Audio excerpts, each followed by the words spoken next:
Well, hello again, everyone. This is Bob Mannery, and you're listening to Tom and Mike, AM in the PM, only on A2D Radio. Tom and Mike, these guys are fucking awesome. But their side piece, Greg, that guy is a goddamn problem.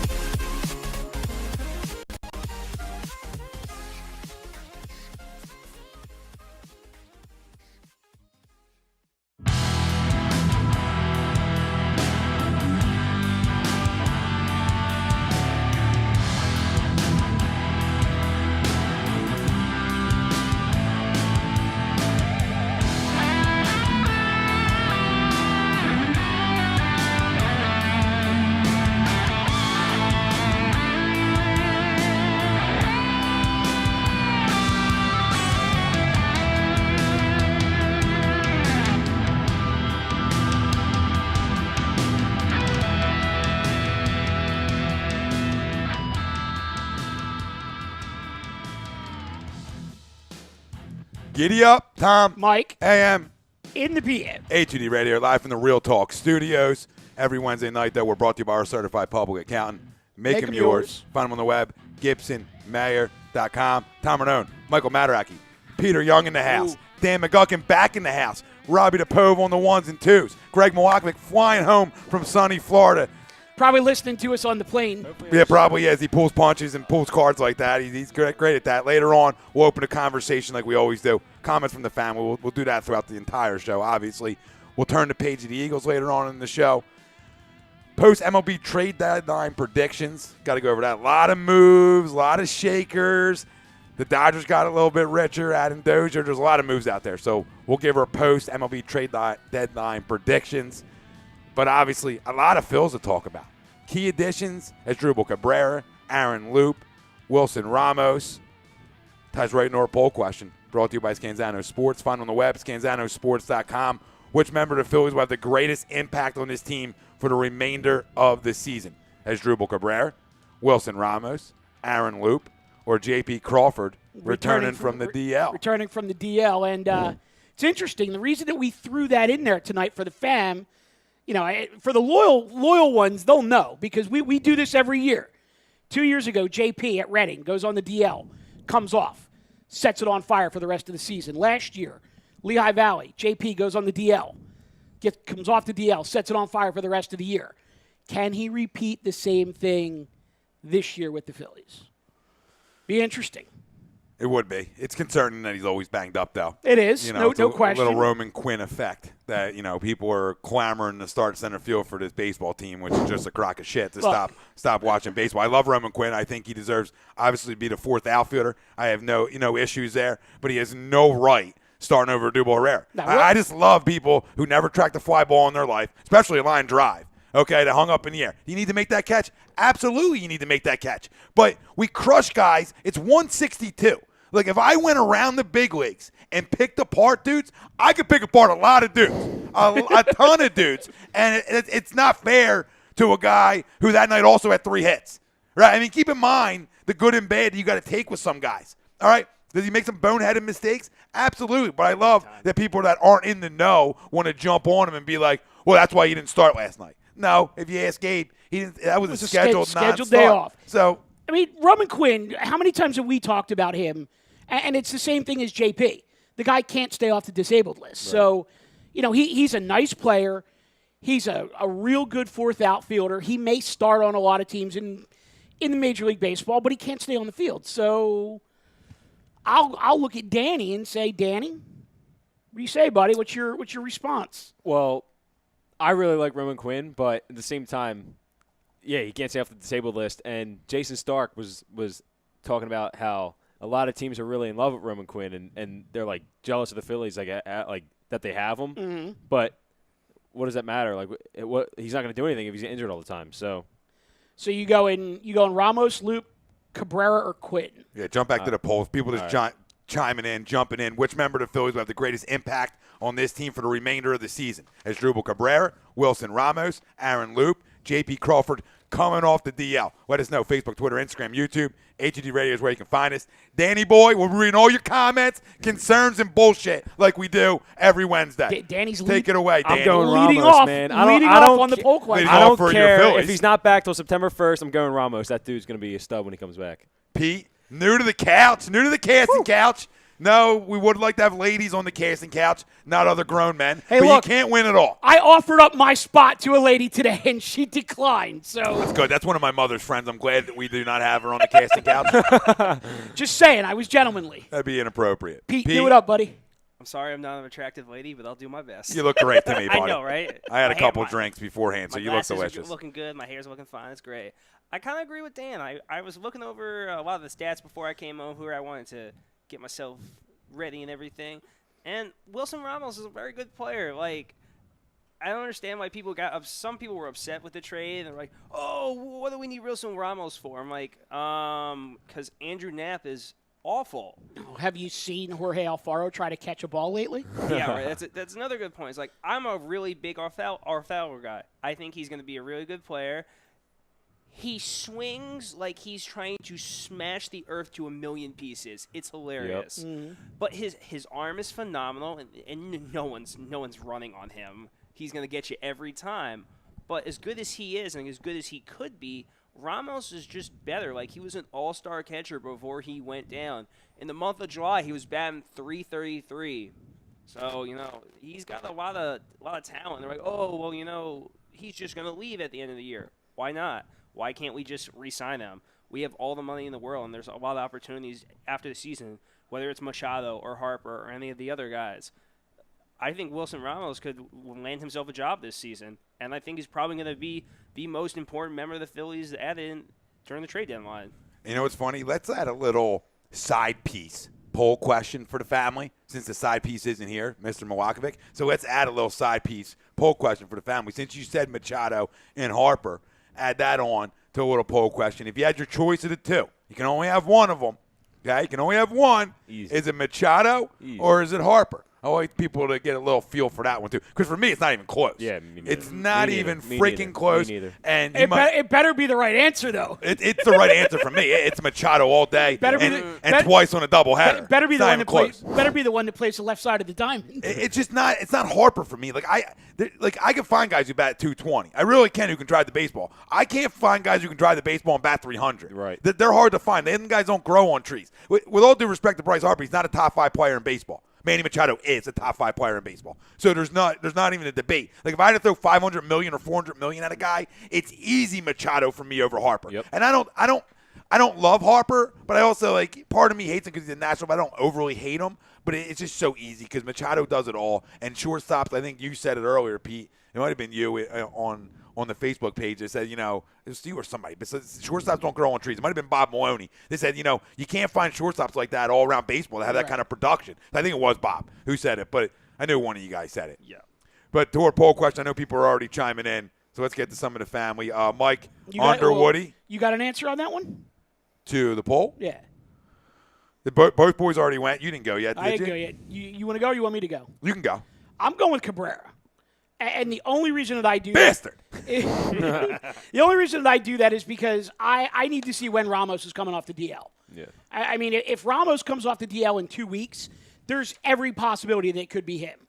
But when you look at the consistency of the numbers for Asdrubal Cabrera, basically over the last 5 years of his career, we saw that Corey Seidman tossed out that stat last night that there were 4 guys who were traded, and there were 4 guys that were traded that had an OPS over 800, and 2 of them went to the Phillies. Cabrera being one of them. So the other was Machado. Yeah, it's it'll be interesting. I think for me personally, I would have just put him in the lineup every day. Yeah. And quite honestly, I know that the Kingery situation is a little touchy with the contract, and they don't want him to lose confidence and stuff like that.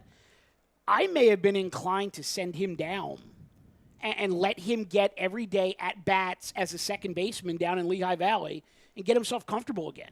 I was talking about Sunday that I would have loved to put him in a deal. I know that's like, people are going to get up in arms that I actually am going to say, like, put Scott Kingery in a deal for Archer or different guys that you're looking at, because that money's so enticing to small market teams. And for me, I got a second baseman. I'm not in a rush to go find one. I have a shortstop, and if it's not Cabrera, it's obviously J.P. Crawford, who's a legitimate shortstop who's played it his whole career, not a converted guy that's all of a sudden playing shortstop. Now, has he gotten better there, Kingery? Yes, but I really felt like that contract could have did wonders on you trying to make some of these moves. If it was for Machado, now I might not put him in the Machado deal because I don't own the rights to him, but definitely an Archer one. But I think definitely Archer. I think you're spot on with that, and it's real interesting how that contract actually changes things, because last year nobody wanted to give up Scott Kingery. I mean, you were kind of on board with it because you really like Caesar, but the average fan and the majority of the fan base, nobody wanted to give up Kingery.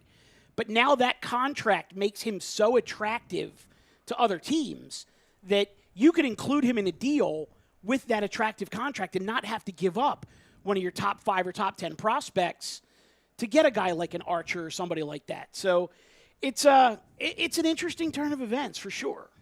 Let's get to some of the people. Mike Underwoody, you guys are awesome. Thanks, Mike. Mike's an awesome dude. He and his wife actually won the cornhole league that I was in over the course of the last few weeks. The champs are here. Yeah, it's funny. Me and my partner get knocked out. We lose our 2 elimination games. 3rd place team and the 1st place team. I got no shame in that. No, not at all. Parker, what up, Park, man? What's up, Park? Cabrera could have the biggest offensive production, but I think the biggest overall contribution is from Ramos. Mike Ray, nice shirt, Smalls. Thank you.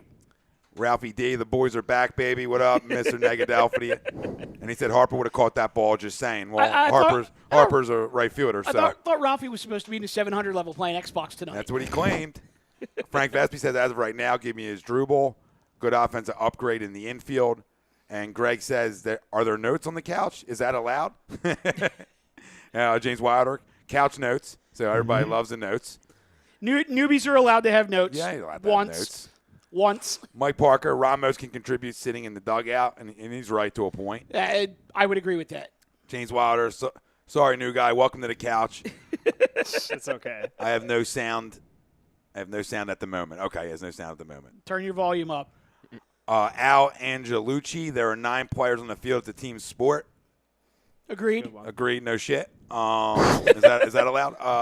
I completely agree. I told him there's 9 players on the field, no shit, but it's a poll question. You know what I mean? Like, which one of these additions is going to help this team the most for the remainder of the season? Now, we know what's already on the field, but are we allowed to have a conversation, family? I mean, social media is so goddamn serious that you can never just have a conversation with people. It's got to be like so black and freaking white. So which 9 players are going to play the best together? Is that is that up your alley more? I mean, you're talking to a baseball freaking junkie right here, and another junk, and another junk, and another junk, and another junk. We all know there's 9 players on the field. Well, Answer the damn poll. Let's go. I love how people were getting bent when we posted the thing the other day about who should be the DH while the Phillies were in Boston, and people were going nuts like, you can't take Hoskins out of the lineup, blah blah blah. I'm like, all 4 of these guys are in the goddamn starting lineup. You just take the worst glove of the group, and you make him the DH. It's not hard. It's not hard. It's not calculus. Like, look, understand a goddamn meme, okay? One time. Yeah, nobody understands them. No. They don't understand them. I think our memes just got way too intelligent for the fan. Listen, it's not hard to do, and I love our family, but they're not all there. Nitro Freak, obviously, with his Phillies fucking hatred. Phillies deadline deals equal average. Phillies deadline deals are actually better than everything the Yankees have done, if you want to be real with it. So, story for another day. But, I mean, the Yankees, what splashes? Because you claim Lance Lynn, baby, 5 ERA. Because you claimed the day of the deadline that Harper and an ace were coming there, and you got neither. And somebody told you that was going to happen. You got neither. They're convinced they're going to sign Machado, too. They'll be right. upset when he comes here in December. You didn't get an ace. Nitro Freak says, driving to Ohio, I have a lot of time on my hands. Get ready. That's fine. I can choose what to read and what not to read. Bring it on, buddy. And I can choose what to crush and not crush. So, I mean. I love how dumb the Yankees have been. It really makes me really happy and want to cry tears of joy. Trust me, There's nobody who hates the New York Yankees more than myself. One of my best friends is a Yankee fan. My dad's a Yankee fan, so my house sucks around playoff time, especially if the Yankees are in playoff contention. But, yeah, they do a lot of deals that are just un-Yankee. Like, we got out and got J-Happ. You overpaid for a 35-year-old who's having a decent season. I mean, I don't understand some of the moves they're making. They're desperate. Like, they're desperate to win a championship, and they're desperate just to stay relevant. I just thought it was ironic that last week we were talking about getting a left-hander from the Blue Jays, and we got a left-hander from the Blue Jays. It just wasn't the one we wanted. Well, listen, they're the stepchild right now, and I don't care what anybody says. They're the stepchild. The Boston Red Sox, and I don't care head-to-head. Killers. They're killers. Nobody. 40 games over 500. That's I thought they were going to win ridiculous, that man. game on Tuesday night, man. I was getting so worried. When it was first and second, no outs in the ninth. Yeah, man. Nobody's beating I was them in a like, 7-game typical series. Red Sox game. I think we should be more proud of Phillies in the last 2 games. Like, if one ball goes right, we're 2-0 against the best team in baseball. We're outscoring them 4-3. Like, Arrieta had an amazing game. Aaron Loup pitched his ass off. Like, it's just amazing. And I hear every word you're saying.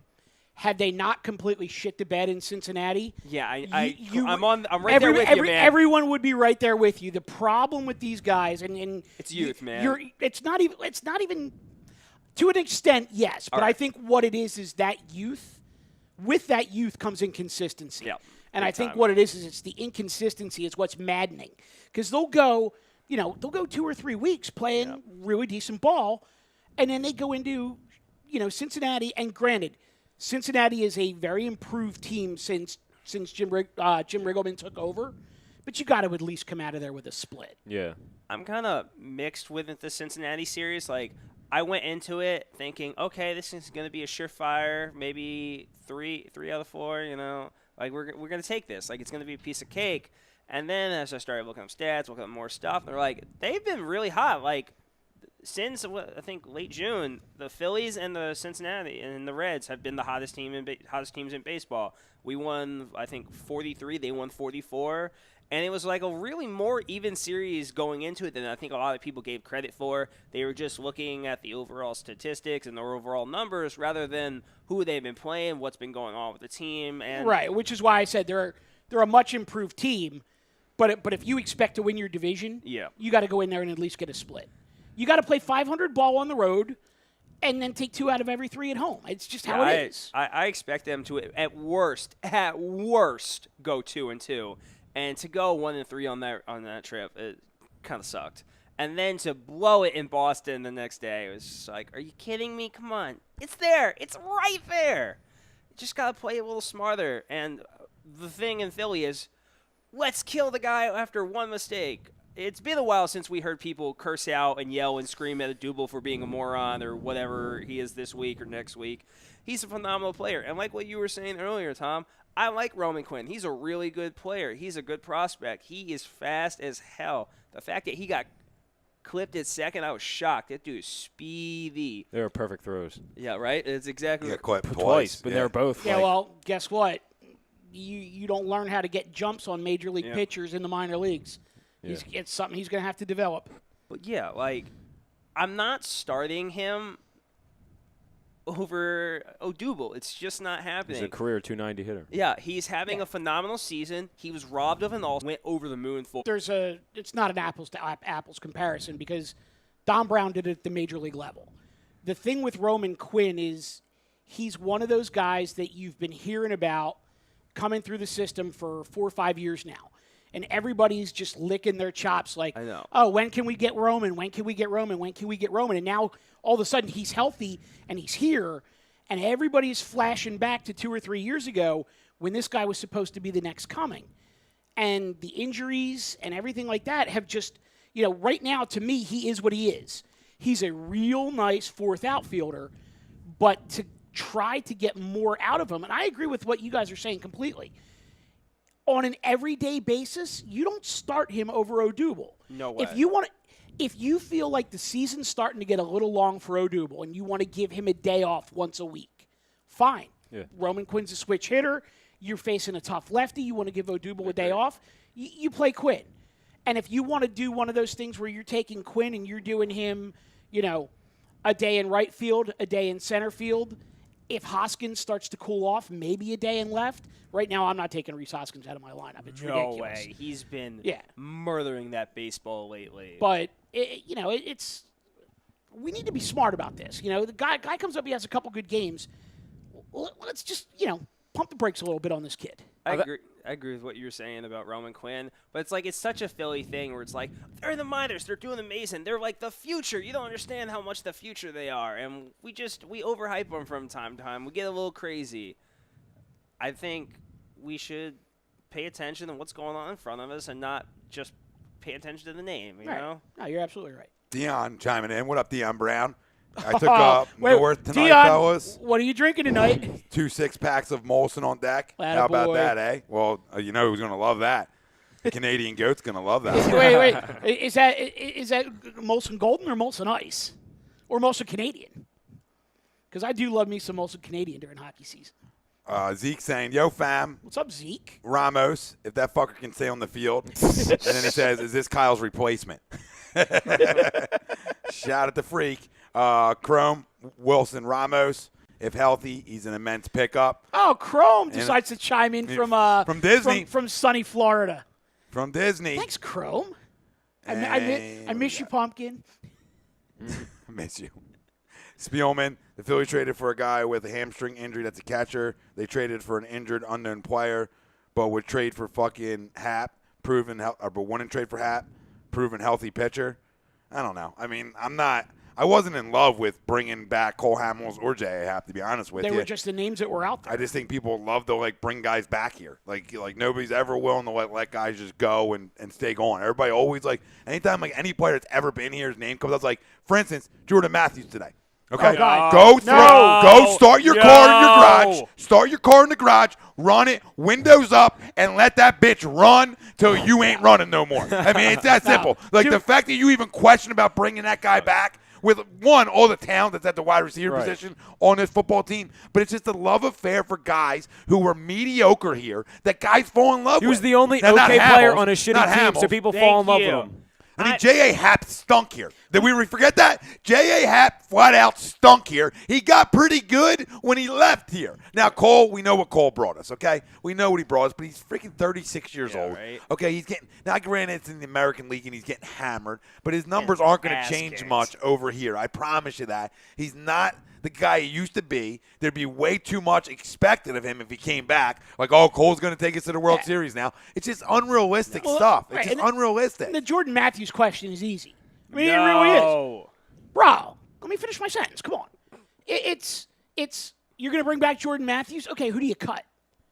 See, that's why it's easy, because the answer is no one.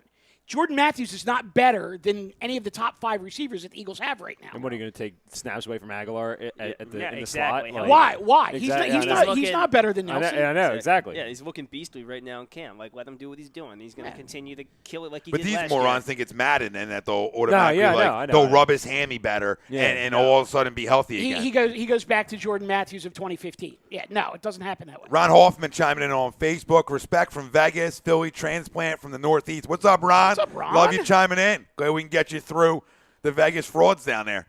The Knights, the soon-to-be Raiders. Hey, man, that was a pretty impressive run by the Knights. I mean, no, it was, but I'm just saying the fraud fan base. Big time. You'll like this one, by the way. TTB Ballin chimes in with your alternate question. He says Machado, because I'll never forget Tom's rant about Harper being a crumb. Oh, he's a complete crumb.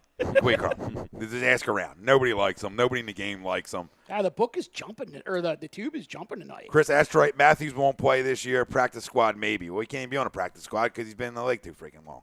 And I don't know if that matters on a practice squad, but no, he's not even. You're right, Tom. I think it's after 3 years. Yeah, you can't keep putting guys there. There's no eligibility. So you're going to keep sending certain players down to the minors in baseball. You can only do it for so long. Wait, hold on. Sixers JT, I'd love to see EDP on this show. Oh, my God. No, and no. I would end up hitting that dude. I hate him so much. I said if you want to see him get ruined, then let him come sit here. I'll be taking that week off. Can I take it with you? If you put me in the same room with that guy, I will probably trash him. I feel like he smells. That's like fine. He just looks me and like Dan he will reeks. just destroy him all night long.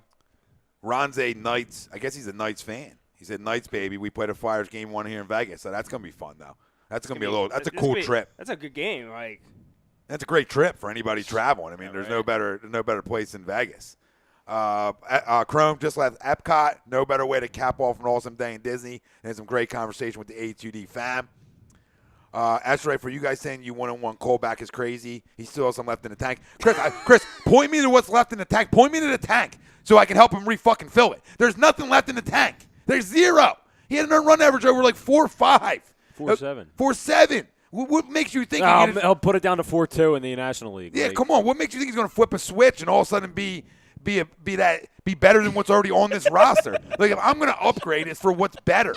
It's not for the same shit just because the guy's a veteran. I want better. Did somebody pee in the gas tank to get him to the next gas station? Because like that, if that's not it, I love Cole, I really do, but he's not really doing anything that really makes me excited about going to get him.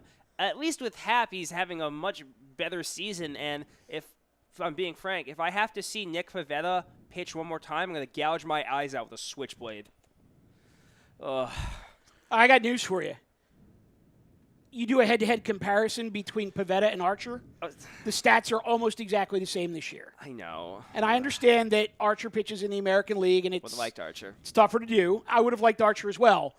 I'm not as high on Archer as other people are. Let's not shit on Pivetta because he's been inconsistent. Remember, this kid he's a kid, number one. I know. And he probably wouldn't be in the rotation if Jared Eichhoff was healthy. So I'm willing, and here's the other thing.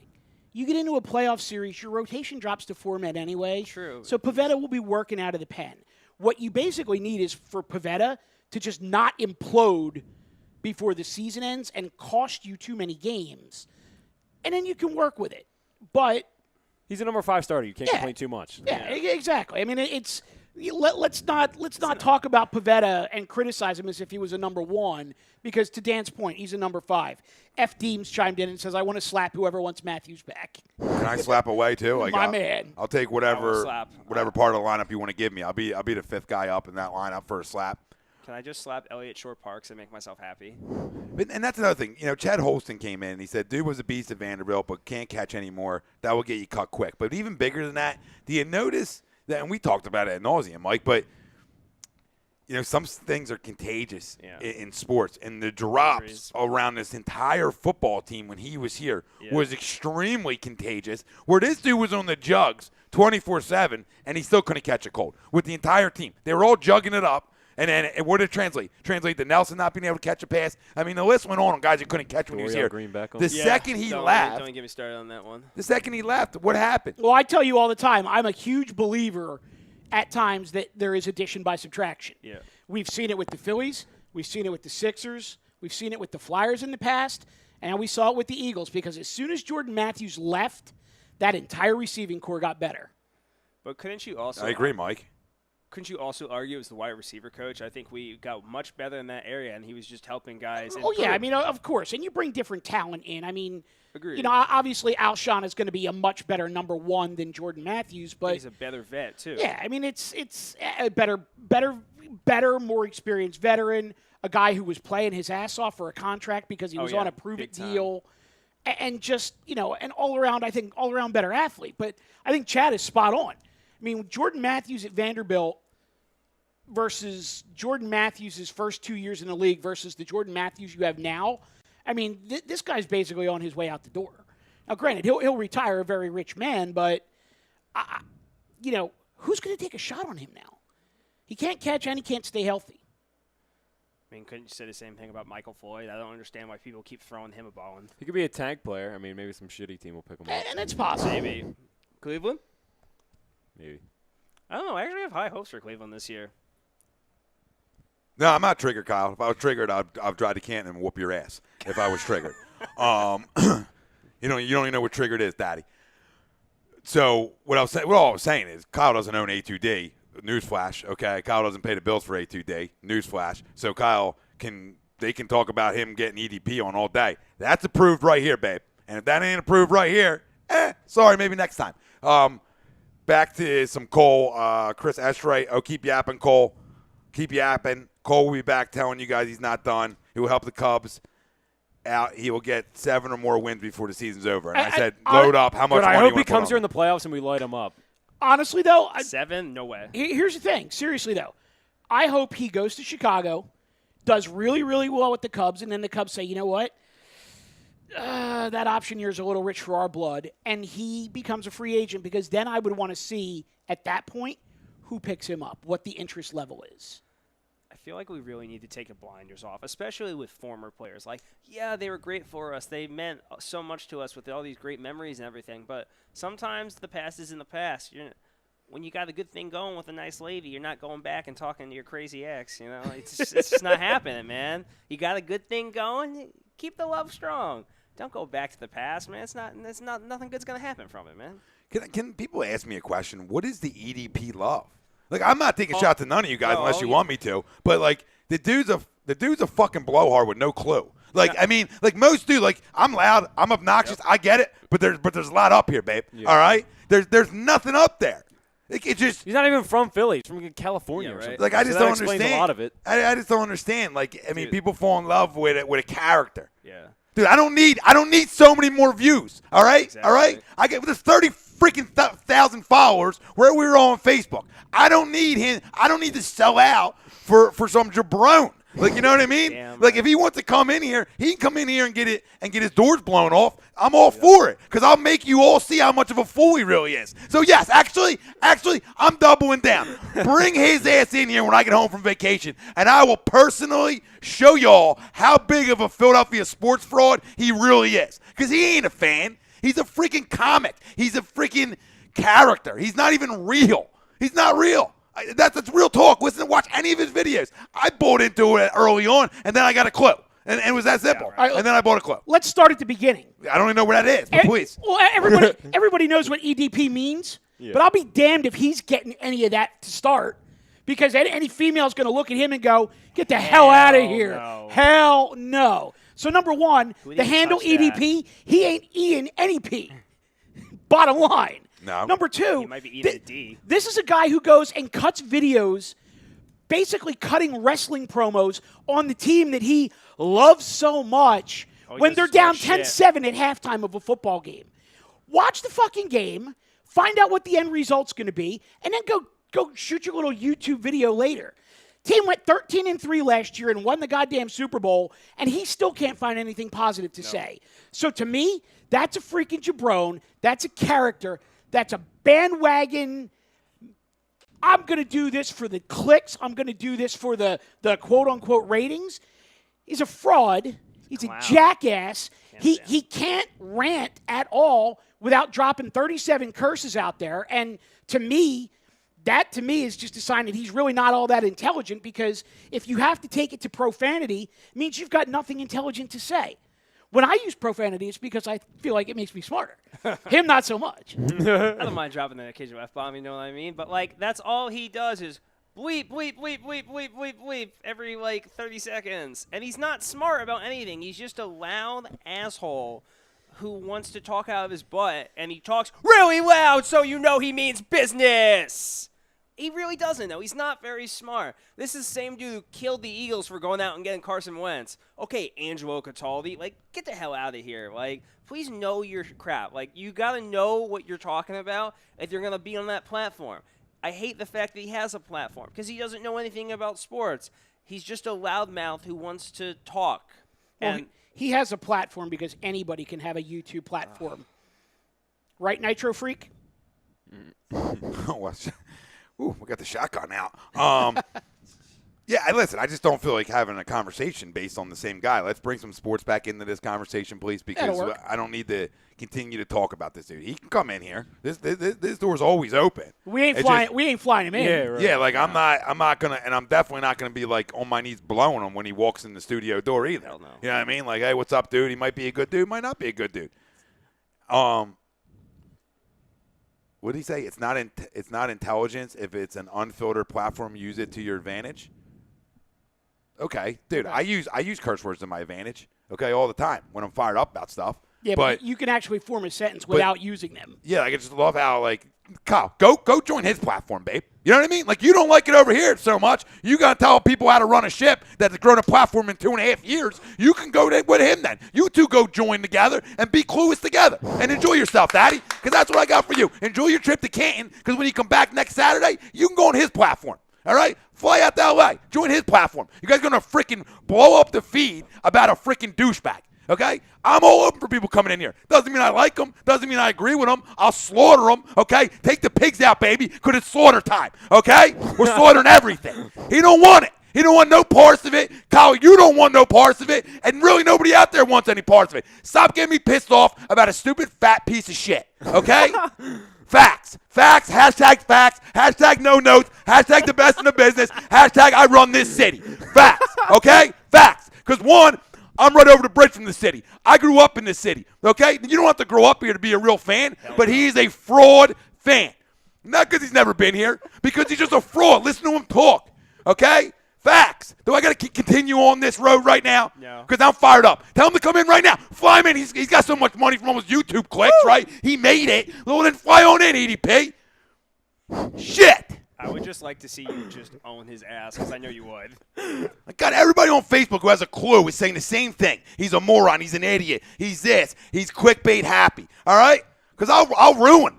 We don't want ruin talk. We don't want to start hashtagging cemetery talk, rest in peace talk. We don't want to do that to the people out there. We got a great fan base. I ain't trying to bury dudes.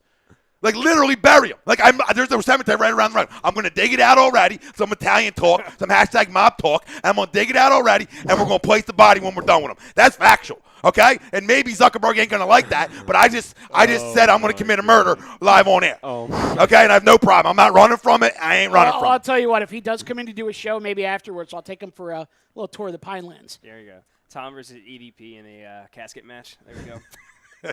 My money's on Tom. Okay, so thanks. Thanks, Peely. Somebody's Get back to talking sports. Yeah, I don't even know where we're at. I almost had a heart attack. Dion says, I've been unsubscribed to his YouTube channel years ago. I'd rather talk to a 7-year-old about sports. And Dion's all facts. Let's talk about it. Ralphie D's all fired up. Let's go. Mike Parker said, get cars and all the nonsense like it's 1992. Sean Spielman, EDP hasn't seen his dick as long as the last Cowboys won a Super Bowl. Oh, my God. That's great. And Ralphie says, yo, watch the fat shit. Ralphie, look what he's sitting next to on the couch. Come on. Parker, Tom, didn't you tell us to slaughter him? The fam made up their own mind. No, I know. Yeah, you know. I know. Rob Outersberger, Mob Talk, he's liking that one. Chad Holston, hi, don't hold back. Tell us how you really feel, Thomas. I'm trying to. I love me some Holston. I'm trying to. Now, if you're just joining us and just chiming in, listen, TTP, Sixer JT, Deems, I freaking love you boys. You know this. And I have no problem with you wanting to come in here. And maybe I'll allow it, maybe I won't. Depends how I feel that day. Depends if I got a little bit the night before, if I didn't. These all are factored into my decision. Cum si, cum sa. Sixer JT says he's losing weight. Well, I'm proud of him. He's hitting the elliptical hard and trying to get in shape for football season. So our poll question, if you're just joining us, we're talking Phils. We're talking trade deadline. Which member of the Phillies will have the greatest impact on his team the remainder of the season? Cabrera, Ramos, Loup, or the return of J.P. Crawford? Let us know. Facebook, Twitter, Instagram, YouTube. A2D Radio is where you can find us. And what would you guys both went Ramos, and me and Mike went Cabrera. Now, I think they both need to have a big impact on this team. If I could go with both of them, I could throw them in a blender and say I need both of them, because I think we do, boys. I think we need both bats in the lineup. Yeah. We need them veteran bats in the lineup, and to have that backup of Alfaro that we all love on the couch, but he's still a puppy too. Yeah. And you have some good and bad of Jorge. Oh yeah. Now, when Jorge stays inside himself and thinks center of the field, and you can see he can hit ball 460 dead center. Yeah, and it's interesting with him because, to me, when I look at Jorge, for him, the whole process is just, it's got to be body of work. Because with him, it seems like when he's struggling at the plate, he focuses really hard on his defense because he wants to stay on the field. And he calls a better game, he catches a better game, and the arm is never a question. But when he starts hitting the ball, which – batting average got up over 260 at one point, was driving the ball to the gaps, hitting a few home runs. But it seemed like as the offensive numbers went up, the catching started to become a bit of a problem. And for him, he's a young kid, first full season in the majors, he needs to just put it all together. And when he does, he's going to be a force. And this goes back to something you, Greg, and I talked about, last offseason when they were talking about, Kapler got hired and he was putting his coaching staff together, and we were like, hello, Benji Molina, you've got two catchers that are like in desperate need of some defensive help. Let's go. Maybe they need to revisit that again in the offseason and go get themselves a catching instructor who was a true bona fide major league catcher. I think Ramos is going to help him grow a lot too. And I'm totally on board with you, Danny. Absolutely. Yeah. It's a really good vet to have teaching them the game. Like, I really like Ramos. I was actually really surprised when they went out and got him. I mean, I really like – it's like everyone else on the couch. Like, we all love Alfaro, but, like, Ramos, he's really good. He's an all-star, and, he could really help us out. And I really don't want to see Andrew Knapp anymore. So. Well, I think it's more of an indictment on Andrew Knapp than on Alfaro, in my opinion. I just think it makes the bench so much. Like, now you can have either one of them coming off the bench every night. That's such an – Well, and I think, honestly, the value with Knapp is that he's a switch hitter. If he wasn't a switch hitter, he probably would be in AAA right now. Yeah, it's like Danny's saying. Like, it just really helps the bench a little bit because Knapp's really not that great of a hitter. Like, he has his moments here and there, but his plate discipline isn't that great, and he doesn't have, like, the strongest arm. He doesn't have the arm like Alfaro has. Alfaro has a freaking cannon. Like, he will launch that thing. But Ramos, like we said, Ramos is an all-star. Ramos was having a really good season before he went down. And I feel really, really confident having Alfaro coming off the bench in a pinch hit situation, maybe like in Cincinnati where 2 outs, bottom of the ninth, you need a hit. I trust Alfaro over Knapp all day, every day. This is a great one. Mark Trout chiming in. I was going to say, I actually disagree with you on that. And the only reason why is I still think Alfaro has the tendency that when he comes up in a big spot, he overswings at everything, whereas Knapp tends to be more of a I'm going to choke up and make contact guy.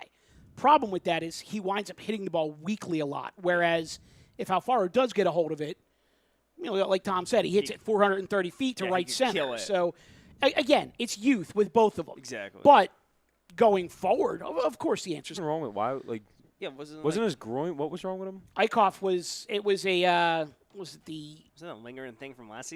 It was oh God, I forget the name. It's a Ligament? ligament in the elbow, but it's not the Tommy John ligament. He didn't require Tommy John surgery, but it was one of those things where he did have a procedure done, and as he was going through rehab, he had one of those situations where he started getting like numbness in his fingers, and he couldn't feel the ball when he was releasing his pitches, so they shut him down, and he was just did nothing for like 3 weeks, and then they basically started his rehab all over again. Everything that I've heard is that the rehab is going well, but it's going slow. Yeah. So we may see Eichhoff in September. We may not. And if we do, what's he going to have?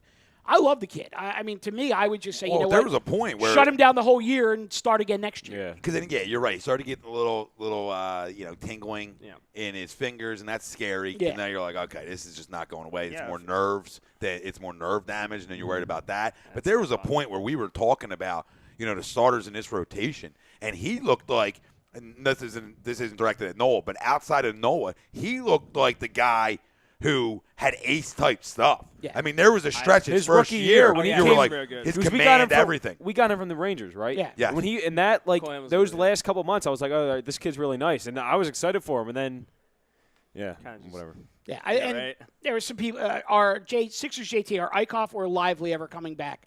I'm sure that you'll see Lively in September. It'll probably be out of the bullpen. But, yeah, I mean, you'll definitely see Lively. Eichhoff, we just talked about with the injury situation. F-Deems, what's up with Roman Quinn? Is he all speed? No, he's a good player, but he's not starter at the major league level right now. We talked about that a little bit as well early on. Stay healthy. And we like him. I mean, from 2016, I loved him. You know what I mean? Like, I thought the guy could do a little bit of everything, and defensively he's solid. But, it's the reason he's up is you have an advantage here. Yeah, last night, I mean, Adubel throws that guy out by 10 feet. So we don't look at that, right? We don't look at the fact that he threw the ball 10 feet offline, right? And any big league center fielder is hosing him at second base last night. Hosing him, and that's not a double. Now, listen, do I like the kid a lot? Absolutely. Do I think he has some talent? Absolutely. But he's been banged up so much throughout his career, it's actually a benefit to only have to play him 2-3 nights a week. If that, use him as a guy off the bench. pinch runner late in games where you can sub guys out, bring him in defensively. I think that's where he's most impactful Better than to Altair. this baseball team. Absolutely. Oh, right now, it's absolutely. an upgrade. Right. I mean, that's a huge upgrade. Our If you want to bench- talk about a deadline deal, a Right. deadline deal to me is one, being able to move him down. Yep. Like you said, Altair, and bring him up. And I think that's like a huge upgrade if you really look at it. In terms of just a guy who makes contact, puts balls in play, he's got a ton of speed, puts pressure on defenses. I love guys like that. Are they still talking about this? Yeah. Eagles fan. I'm on McCray 2 grade. Oh, yeah. F Team says he's been on Colin Coward, Ridiculousness, and Tosh.0. He's famous. He's famous for being an asshole. That's not a good way to Eagles fan famous. for life 17 said he's better than all of you. Okay. That's debatable. Oh, actually, my no, God. Actually, no, it's not. Oh, my God, dude. I told him to go buy yourself a clue, Daddy, maybe 2 of them, because you are a fraud. You make 0 sense. And you're probably like 10 years old, too. You're probably jumping in. You're like 10. You just got your first pubic hair. And some jabron who has a bunch of follows on YouTube side of things, you think's a living legend. He's clueless with Probably all small due dick respect. syndrome. Now, his real name, his real person might be an okay guy. I'm not saying he's not. But the character's a fraud. And I'm done with it. Yeah, let's talk about anything else that's not EDP. But yeah, like we were talking about Aaron Altair. I actually had a lot of high hopes for him coming into the season. I think we all did. I mean, And it's kind of it's not really living up to expectations, but if you look at his numbers at the major league level before this year, they're really good. he's a respectable outfielder. He made no sense. When he was healthy, he would contribute. He would just never stay healthy. It was almost like the Roman Quinn thing. Now this year he stays healthy and sucks. He made no sense. Who, Aaron? What's Yeah, that? Aaron. Yeah. He was batting like 189 before we sent him? 173. Oh, 173. Yeah. But yeah, like our whole bench is really it's so weird. Like you have Wanlin, you have Altair, who they sent down. You have Plouffe, and now we got some new guys in like Asdrubal is Asdrubal. Asdrubal. That's gonna screw me up all season. As Odubel and Asdrubal. Yes, right. Like how? Like you can't do that to me. Like I can't pronounce names to begin with, so that's just gonna screw me up. So you got. Oh, I know. I'm agreeing with you. It's hard. Yeah, man, it's gonna suck. But yeah, you got Asdrubal and you got Ramos, and that allows you to move some guys up and down. You got like more bench flexibility. You know what I mean? Because Whamlin was like 0-14 before they sent him down with 1 walk. Who? Can't remember his first name. Walden. Walden. Mitch That's Oh, my And God. then he goes they're down. all 14 strikeouts, too. And then, guys, he goes down and he hits like 20 homers. Like a week stretch. You He get had- alerts like Mitch Walding, 3 homers tonight. You're like, dude. And it comes up. He can, but the problem is, you see it. He can't hit major league all speed pitches yet. That's He insane. can't. He's a fastball, rip and grip guy, and that's fun. You want right. guys He's who a want third baseman, fastballs. right? So the Yeah, day after they send him down, they're playing a doubleheader at Lehigh Valley. First game, he goes 3 for 4 with 2 homers. Jesus. He starts the second game, his first at bat of the second game, homer. 3 homers in a doubleheader. But the guy can't even make contact in major leagues. Certain Unbelievable. Certain guys just can't make it click in the major leagues. Like he doesn't. They might have the tools and everything, it won't work, and that sucks. And I know a lot of guys are like, can he just get 1 hit the majors? Just 1, please. I really feel bad for him. And I kind of felt bad for him too, but I'm like, 0-14, only 1 walk. Sorry, buddy, you gotta go down. Where were we at? Danny Danko, hello. What's up, Danny? What's up, Danny? How you making out, brother? Sean Spillman, Phillies are going to the NLCS. They have the number 1 and number 2 that win games on the road. I don't got a And problem Cap with that. will shock the Cap haters I'm not there again yet, by man. taking them there because what did he say after I lost it? I hate the new app on the book because of the moves. So he believes that the Phillies are going to the NLCS. That's only 1 series win, boys. Yeah, it's I 3 mean, wins. 3 wins. I I know. don't think I we're- agree with him. I wouldn't rule that out. Well, I mean, you have a top 5 arm in baseball. Can we all agree on that? Yeah. so here's something interesting, and I know we'll get into some predictions in our next segment, but according to Vegas Insider, Phillies are the favorite to win the division at 7-5. that. Braves very, very close, 7-4. Nationals also in the running at 2-1. Yeah. I'm sure. Obviously, Vegas expects a very close race down the stretch.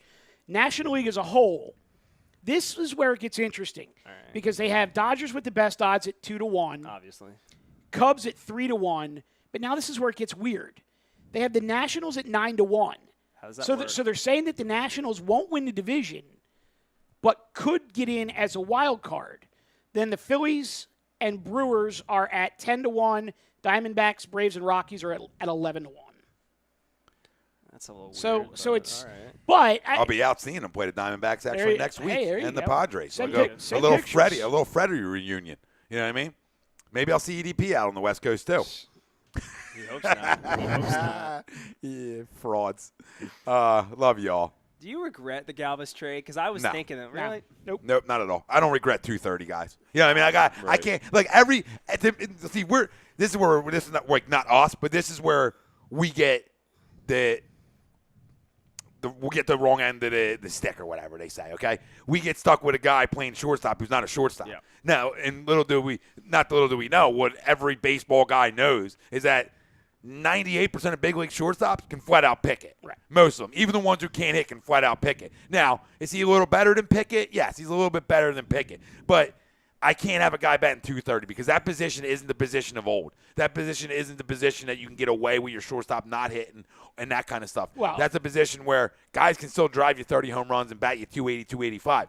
You know, I can't have an everyday MLB player in the 220s, 230s when his on-base percentage is terrible. I agree with so that completely. I can't have both, the on-base and the average. And here's the thing with Freddie Galvis is he got off to a real hot start this season, and there was all kinds of chatter of we should have never traded him, blah, blah, blah, blah, blah, whatever. They came to Philadelphia last week, and you look up at the board when Freddie Galvis comes to bat, and he's batting 236. He's no longer in a hitter-friendly ballpark, so he's only got 5 home runs. He's got 30-some RBIs, and as always, he doesn't walk. So you basically are looking at him and Kingery right now as the same guy. Yeah, exactly. Yep. They're the exact same guy.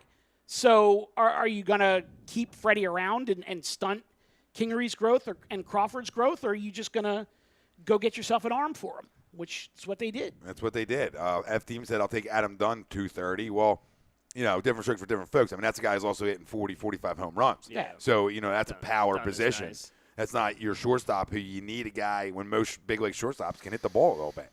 I'm not even a big Galvis fan. I think a part of it has to do with the fact that Kingery really isn't lighting it up. Like, I had a lot of expectations.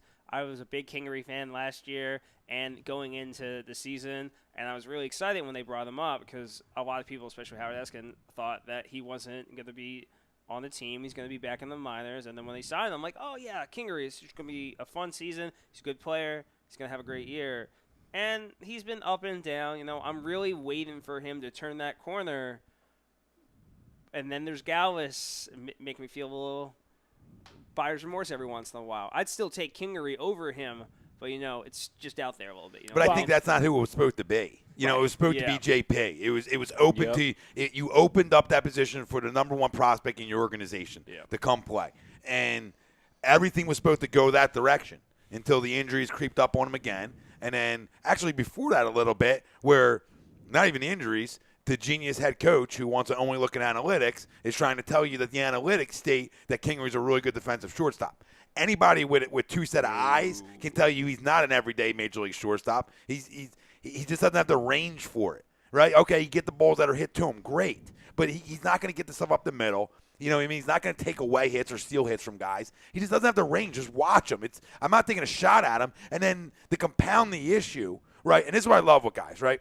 So you'll take your BP or your warm-up swings, right, and you'll take them down through the baseball, right? And then he gets in the box. I swear to you, I watched it last night. He gets in the box and he starts, right? Yeah. And he starts this, right? And it's like, dude, you just showed me that you're trying to make an adjustment on getting on top of the ball more, and then you get in the box and you do your same little launch angle thing. You're $165.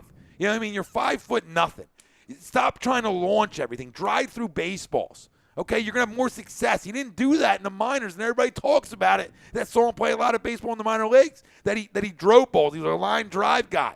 He hit a ton of doubles. This launch thing that's been putting a lot of minor leaguers' heads is hurting his game tremendously and drastically. But here's the thing.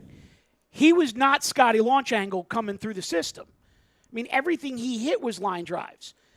I don't even think it's going out on a limb to say that Scott Kingery's biggest problem, quite honestly, is Cesar Hernandez. Mm-hmm. Because if Scott Kingery was playing second base every day for this team, he'd probably be hitting about 275, 8-9 home runs, good defensively, everything would be fine because he'd be comfortable and consistent. I think it was a bad idea to put him in this super utility role at the beginning of the season, and I think it's a worse idea to have him as a starting shortstop. You're right, Dean. Nerds have taken over sports. They have. Absolutely. And especially in Major League Baseball. I mean, I talk to buddies in the game or around the game, and they all see it. It's like your Harvard grads are now getting jobs in baseball over guys who've been around baseball forever because they can spit numbers out on a computer. Like, you ever see Can't Hit the Curve with Clint Eastwood? Yeah. You guys ever see that? Yeah. It's a perfect example of what the eyes are going to tell you, no matter how old they get or if you need your daughter to come in and back you up on the eye test. Okay? The eyes are always going to be the end result. Right? Like, you want to look up numbers of guys who are in college and played high school baseball, and that's how you're going to translate your draft picks because of what analytics are telling you? That's not okay anywhere. That's why there's been so many fails in baseball. Get out with your eyes, okay? What do your eyes tell you about the way a guy is defensively, okay? Because, your eyes tell you that Kingery's not an everyday shortstop, nor even a shortstop, period. Like, he should never be put there, ever. Yeah. Ever be put there. But because of analytics, and they're telling you, well, A, B, C, and D, and he gets the balls, and his fielding percentage, this, that, and the third, and it's not right. And like he's saying, analytics said that Asdrubal was one of the worst shortstops defensively, not with the eye test. And I'm not saying Asdrubal Cabrera is a great shortstop. Rob's seen a lot more of Asdrubal than we have, being a Mets guy, and I'm guaranteed he's going to tell you that he's not a terrible shortstop. That he's a solid one. Now, is he Francisco Lindor? Absolutely not. Is he Carlos Correa? Absolutely not. Okay? Is he even like a Didi in New York? No. Alexander Bogaerts? No. But is he a real good one? He's solid. He's solid, guys, right? We can agree on that. Yep. But I think his bat is what made that trade and that deal happen, that you're looking for more professional veteran bats in this lineup, and some guys who, like Wilson said, and I love it, who can lose the baseball a little bit. I would say, and that's the same with Ramos. He can lose the baseball. I think they got to put Cesar on the DL or something. He's dealing with a sore foot. They're playing him every other day, and every other day he goes over 4. I don't know if he needs to go on the DL or what, but I don't think they should be scared to do it because now that you have Asdrubal, he can just play second base every day. And I like what Mike said, Danny, too, earlier, where he just said, send him down for a little bit. Yeah, I wouldn't even mind that either. Is it going to hurt him? No. Now, do you want to keep him up because he's been up so long? Okay, I see both sides of it. Yeah. But there's nothing wrong with even this, right? There's nothing wrong with just putting him down for a week. It did wonders for Rhys Hoskins, even though it was an injury. Rhys was struggling. He couldn't hit a beach ball. You could go soft toss him a beach ball. He was probably swinging and missing at that. Yeah. But what happened? You got to – now, granted, it was an injury that took him away from the game, but you get some time to reflect.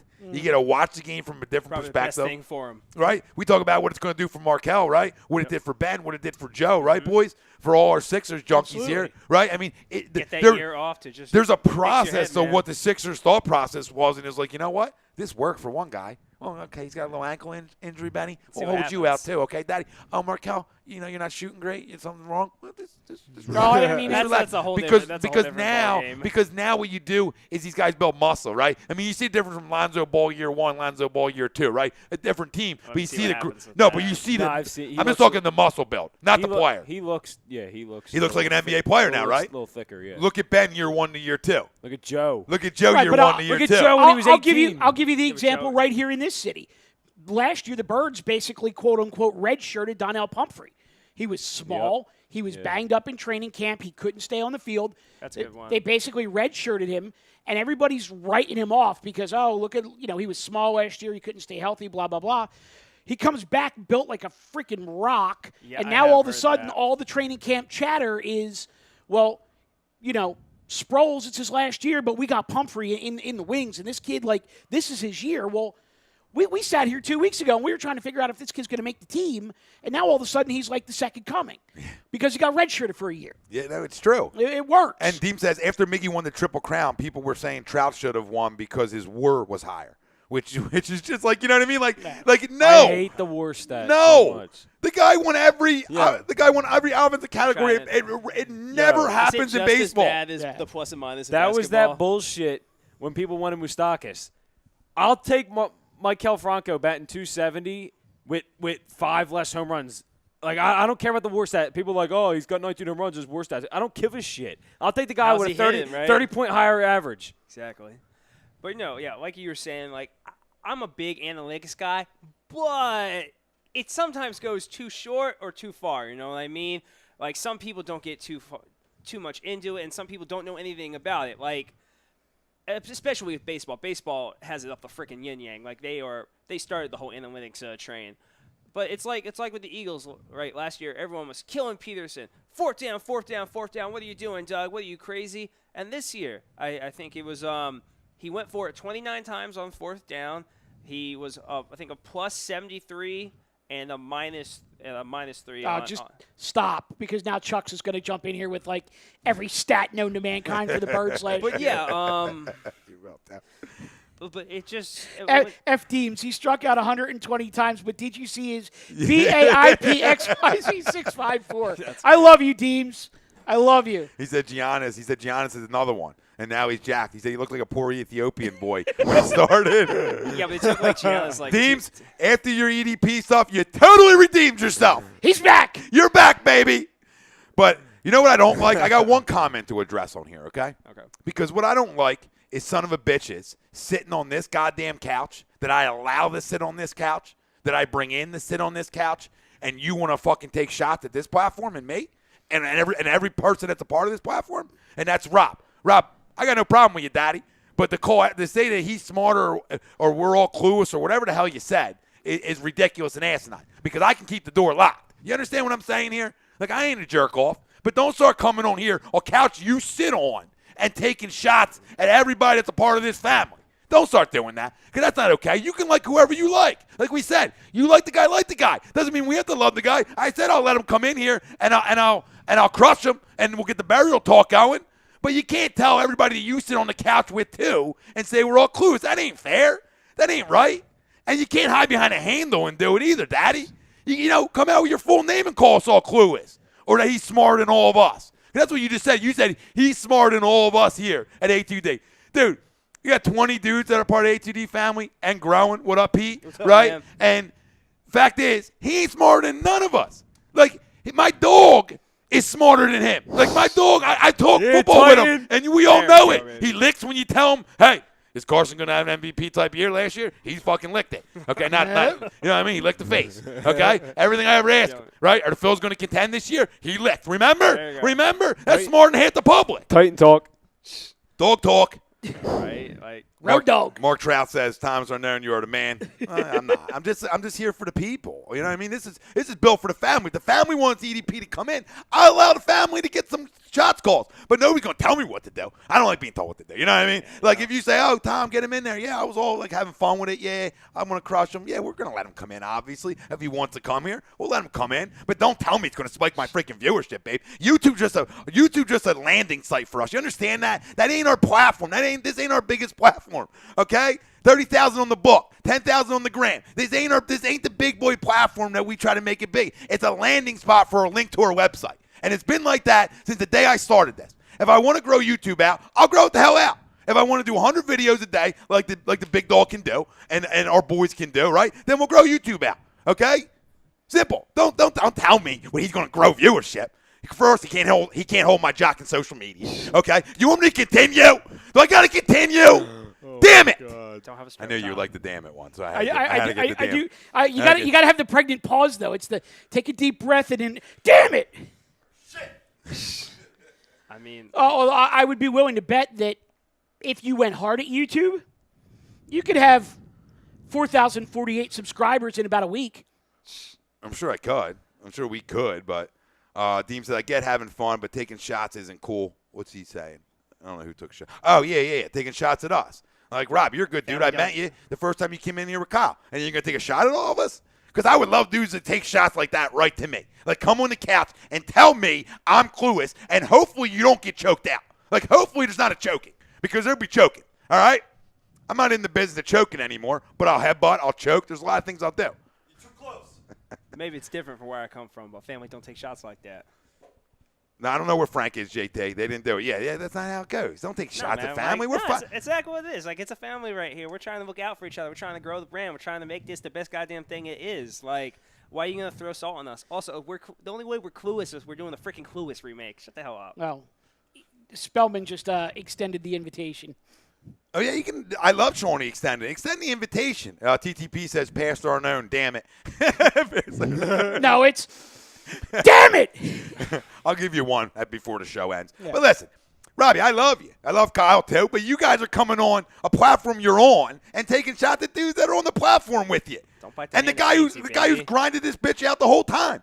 Like, you came here to be on a bigger platform. And now you're gonna take shots at the platform and the people that you're family with? That makes no sense. Makes no sense. I'll woodshed both of your asses. It'll be woodshed talk. Daddy will put both of you over his knee, and it's just a freaking ass whooping. It's just a flat-out ass whooping because I forgot more about sports than either one of you know. How's that shot back at you? Huh? A little wink with it, too. Deep breaths, Papa Bear. But I love both of them. I love Kyle because I know what Kyle's deal is. He likes to get me jazzed up, and he does it. Just use my line What'd I say? I don't even know. What'd I say? I get fired up. about forgetting more about something than other people know. Oh, yeah. Well, I love that line. It's a great line. That's a good line. No, but I love you. I love both of you guys. But, you know, I'm going to get fired when you call us clueless. Like, I'm going to come hot. This is my family you're talking about. We do Thanksgiving dinner. You know what I mean? We're doing the DR in May. Like, we can't have this. We can't have this hostility and this disconnect going on here. We're built better than that. We're better than that. TTP said Kyle Colangelo. Is that I know you're not Kyle. Rob took shots.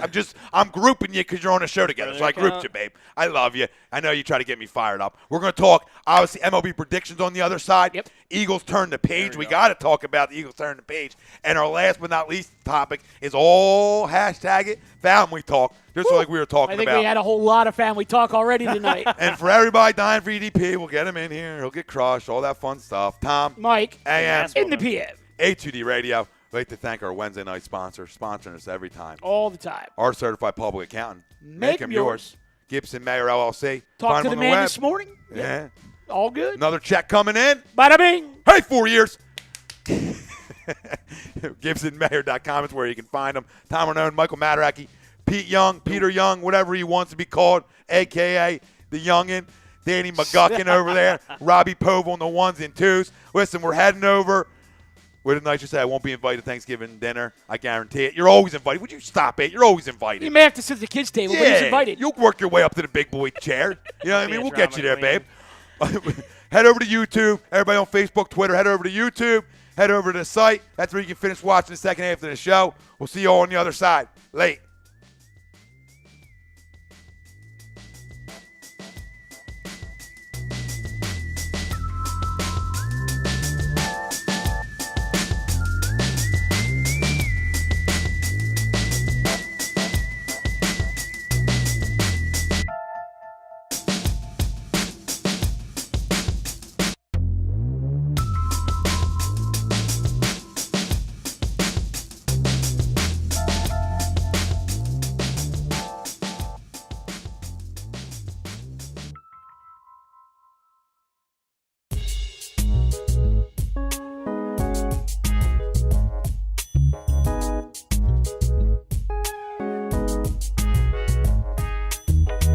Tom and Mike, AM in the PM, is brought to you by Gibson Mayer, LLC, certified public accountants. Gibson Mayer, located in Yardley, PA, is a leading accounting and business consulting firm with a proven track record of handling critical issues with expertise across many different industries, including construction, distribution, hospitality, manufacturing, real estate, service trades, merchandising, professional services, and professional athletes. Give them a call at 215-369-3300. That's 215-369-3300. Your initial consultation is always free, and if you tell them that Mike from Tom and Mike AM in the PM sent you, you'll receive 15% off all income tax services completed by February 15th.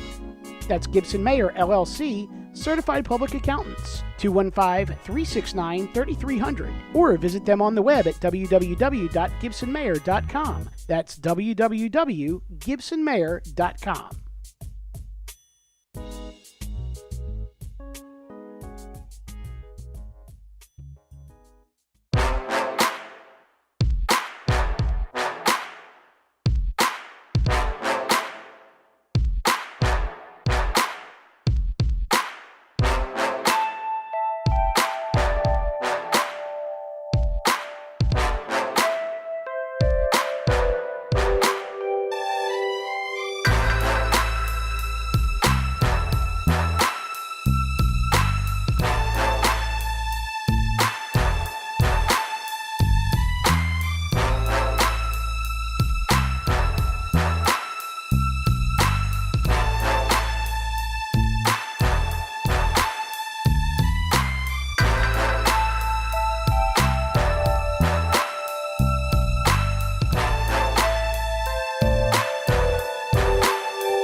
Tom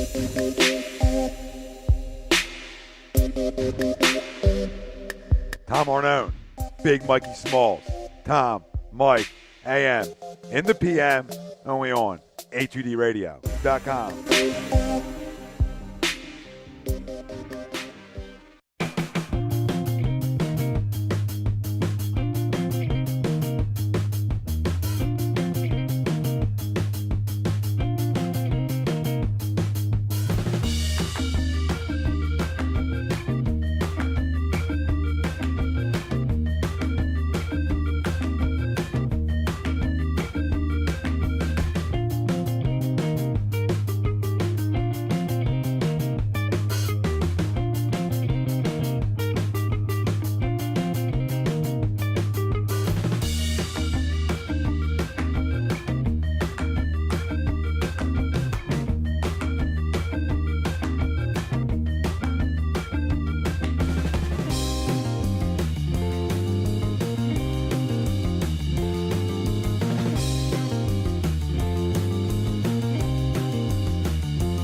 You're listening to Tom and Mike, AM in the PM, on A2DRadio.com.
You're listening to Tom and Mike, AM in the PM, here on A2DRadio.com.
You're listening to Tom and Mike, AM in the PM, on a2dradio.com.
Tom and Mike, AM in the PM, is brought to you by Gibson Mayer, LLC, certified public accountants. Gibson Mayer, located in Yardley, PA, is a leading accounting and business consulting firm with a proven track record of handling critical issues with expertise across many different industries, including construction, distribution, hospitality, manufacturing, real estate, service trades, merchandising, professional services, and professional athletes. Give them a call at 215-369-3300. That's 215-369-3300. Your initial consultation is always free, and if you tell them that Mike from Tom and Mike AM in the PM sent you, you'll receive 15% off all income tax services completed by February 15th. That's Gibson Mayer, LLC, certified public accountants. 215-369-3300. Or visit them on the web at www.gibsonmayer.com. That's www.gibsonmayer.com.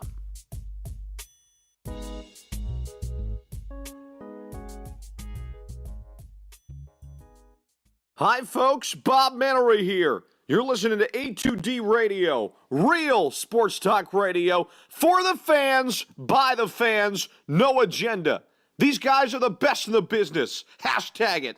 No notes.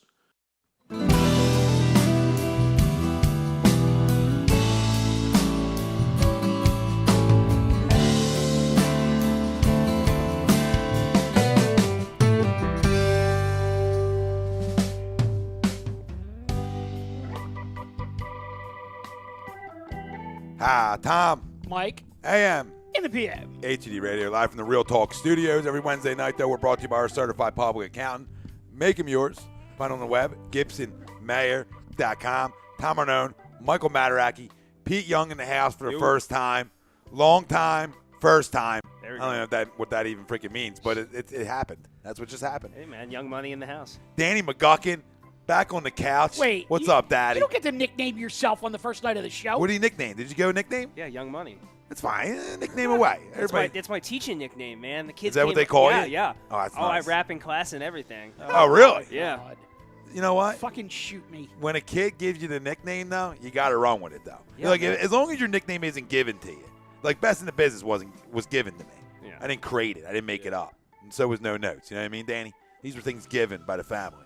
and I just ran. No, I'm forced to rap every time I walk into a classroom because I teach at all the same schools. Well, we're going to have you rap at the end of Family Talk here. Robbie Pove on the ones and twos, No. and the freaking fam out there God, no. talking about a lot. We started our conversation, heavy fills for the first hour with a side of EDP, and our poll question brought to you by Scanzano Sports. Find on the web, scanzanosports.com. Which member of the Phillies will have the greatest impact on this team for the remainder of the season? Asdrubal Cabrera, Wilson Ramos, Aaron Loup, J.P. Crawford returning from the DL. You can still let us know. Facebook, Twitter, Instagram, YouTube, or anywhere else you can find A2D Radio. That's a new one. I just tried that one. I like how that that. worked. Does that sound good? That felt great. Sixer JT's watching a WNBA game. I don't even know what's happening.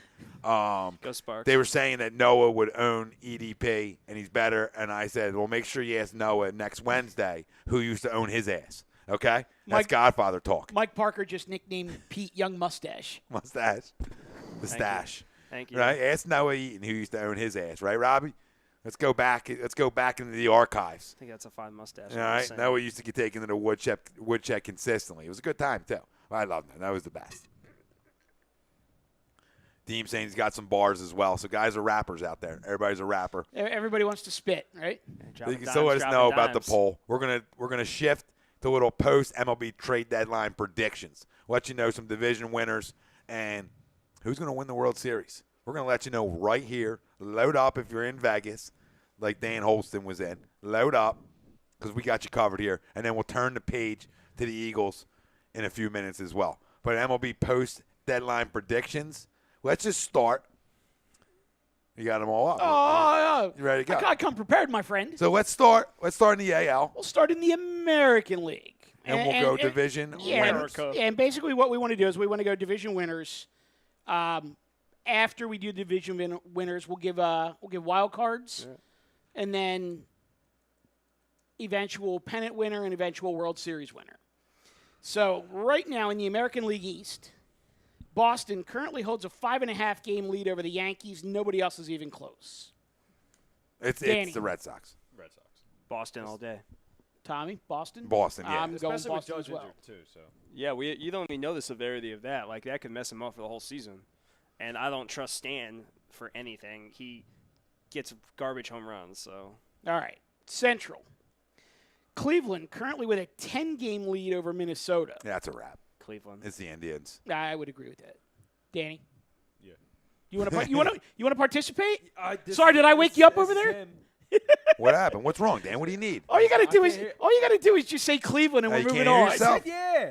You said yeah. Yeah, we can't hear Danny. I don't know what's up with him. I think I hear him through Petey. So there you go, Dan. Hey. That's all you got to do. There we go. Okay. Now he's back. Look at you, Dan. Yeah. Grow up. First time Oh, on the my couch. man. Stan the man. First time on the couch. You're right next to the guy. All you got to do is give him a little love I on the looked shoulder. at him. He was looking down on his Oh, phone. that's why you give him love on the shoulder, Dan.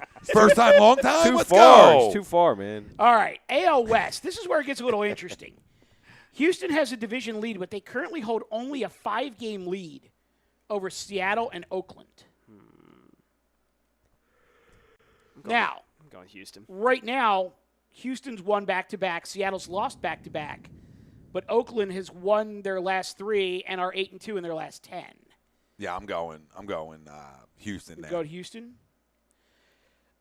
I'm also going to go Houston, but I'd be willing to say that it would not surprise me one bit if both Seattle and Oakland made it as wild cards ahead of the Yankees, especially as you guys were just saying with Judge out.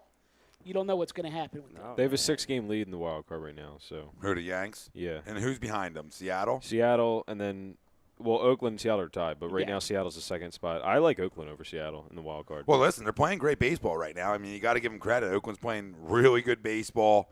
They're hitting the freaking baseball. They're a tough team. But Yeah. listen, I'm going to go out on a limb right now, and I know this isn't going to go well, but the Yankees aren't going to make the playoffs. I'm just going to give people a heads up right now. You Really? don't even have to look my direction because I just said the same thing. Nope, I think I got Seattle and Oakland as those 2 wild card yeah, teams. Seattle and Oakland. I really truly believe it. I don't buy into it. Like, I don't buy into the moves. The moves were No. filler moves. They weren't splashes. Desperation moves. Yeah, like Lance Lynn's desperation. J.A. Happ, 35-year-old, is desperation. Okay, and Sonny Gray has been getting his titties lit up since he got there. So, I mean, where's the upgrades? You lose Judge. You didn't get Machado. You didn't get Harper like people claimed you were getting. You made no big splashes on a team that right now, to me, is average. They've been playing average baseball. And I don't think anybody can say they've been playing above average baseball recently. They really haven't. And I got news for Yankees fans. Giancarlo Stanton is just about due for one of his annual 2 for 40 stretches where he just disappears for 8-9 days. Can I one-up you there? Absolutely. Can I say that he's due for a DL stint? Because that's sort of right. Yes. Has he only played over 130 like once in his career? He doesn't do it much, which is why the contract was always. Good stat by you, Look brother. at you. This is why you bring him in. Exactly. All right, let's go to the National League, and I'm going to go west to east because we want to finish with the hometown. And real quick, Deems says Seattle's getting Cano back, so you got it like that there too. You go. Yeah. It's a good call, Deems. That a boy, Deemsy. John Heyman just reported that Cano's been working out at first base. Ooh. Yeah, because they're thinking about leaving D. Gordon at second base. Yeah. He's been playing which well would be a there. Good move. Which would be a good move. Yeah, I mean that's his natural position too. Yeah. And he's been playing well there. I actually completely agree. Seattle. They're a dark horse. Yeah, right. So is Oakland. I don't think anyone's giving them the credit they deserve, especially with Cano coming back. Like that could be a dangerous squad. Sixers JT says watching Oakland reminds him of the 2011 Cardinals.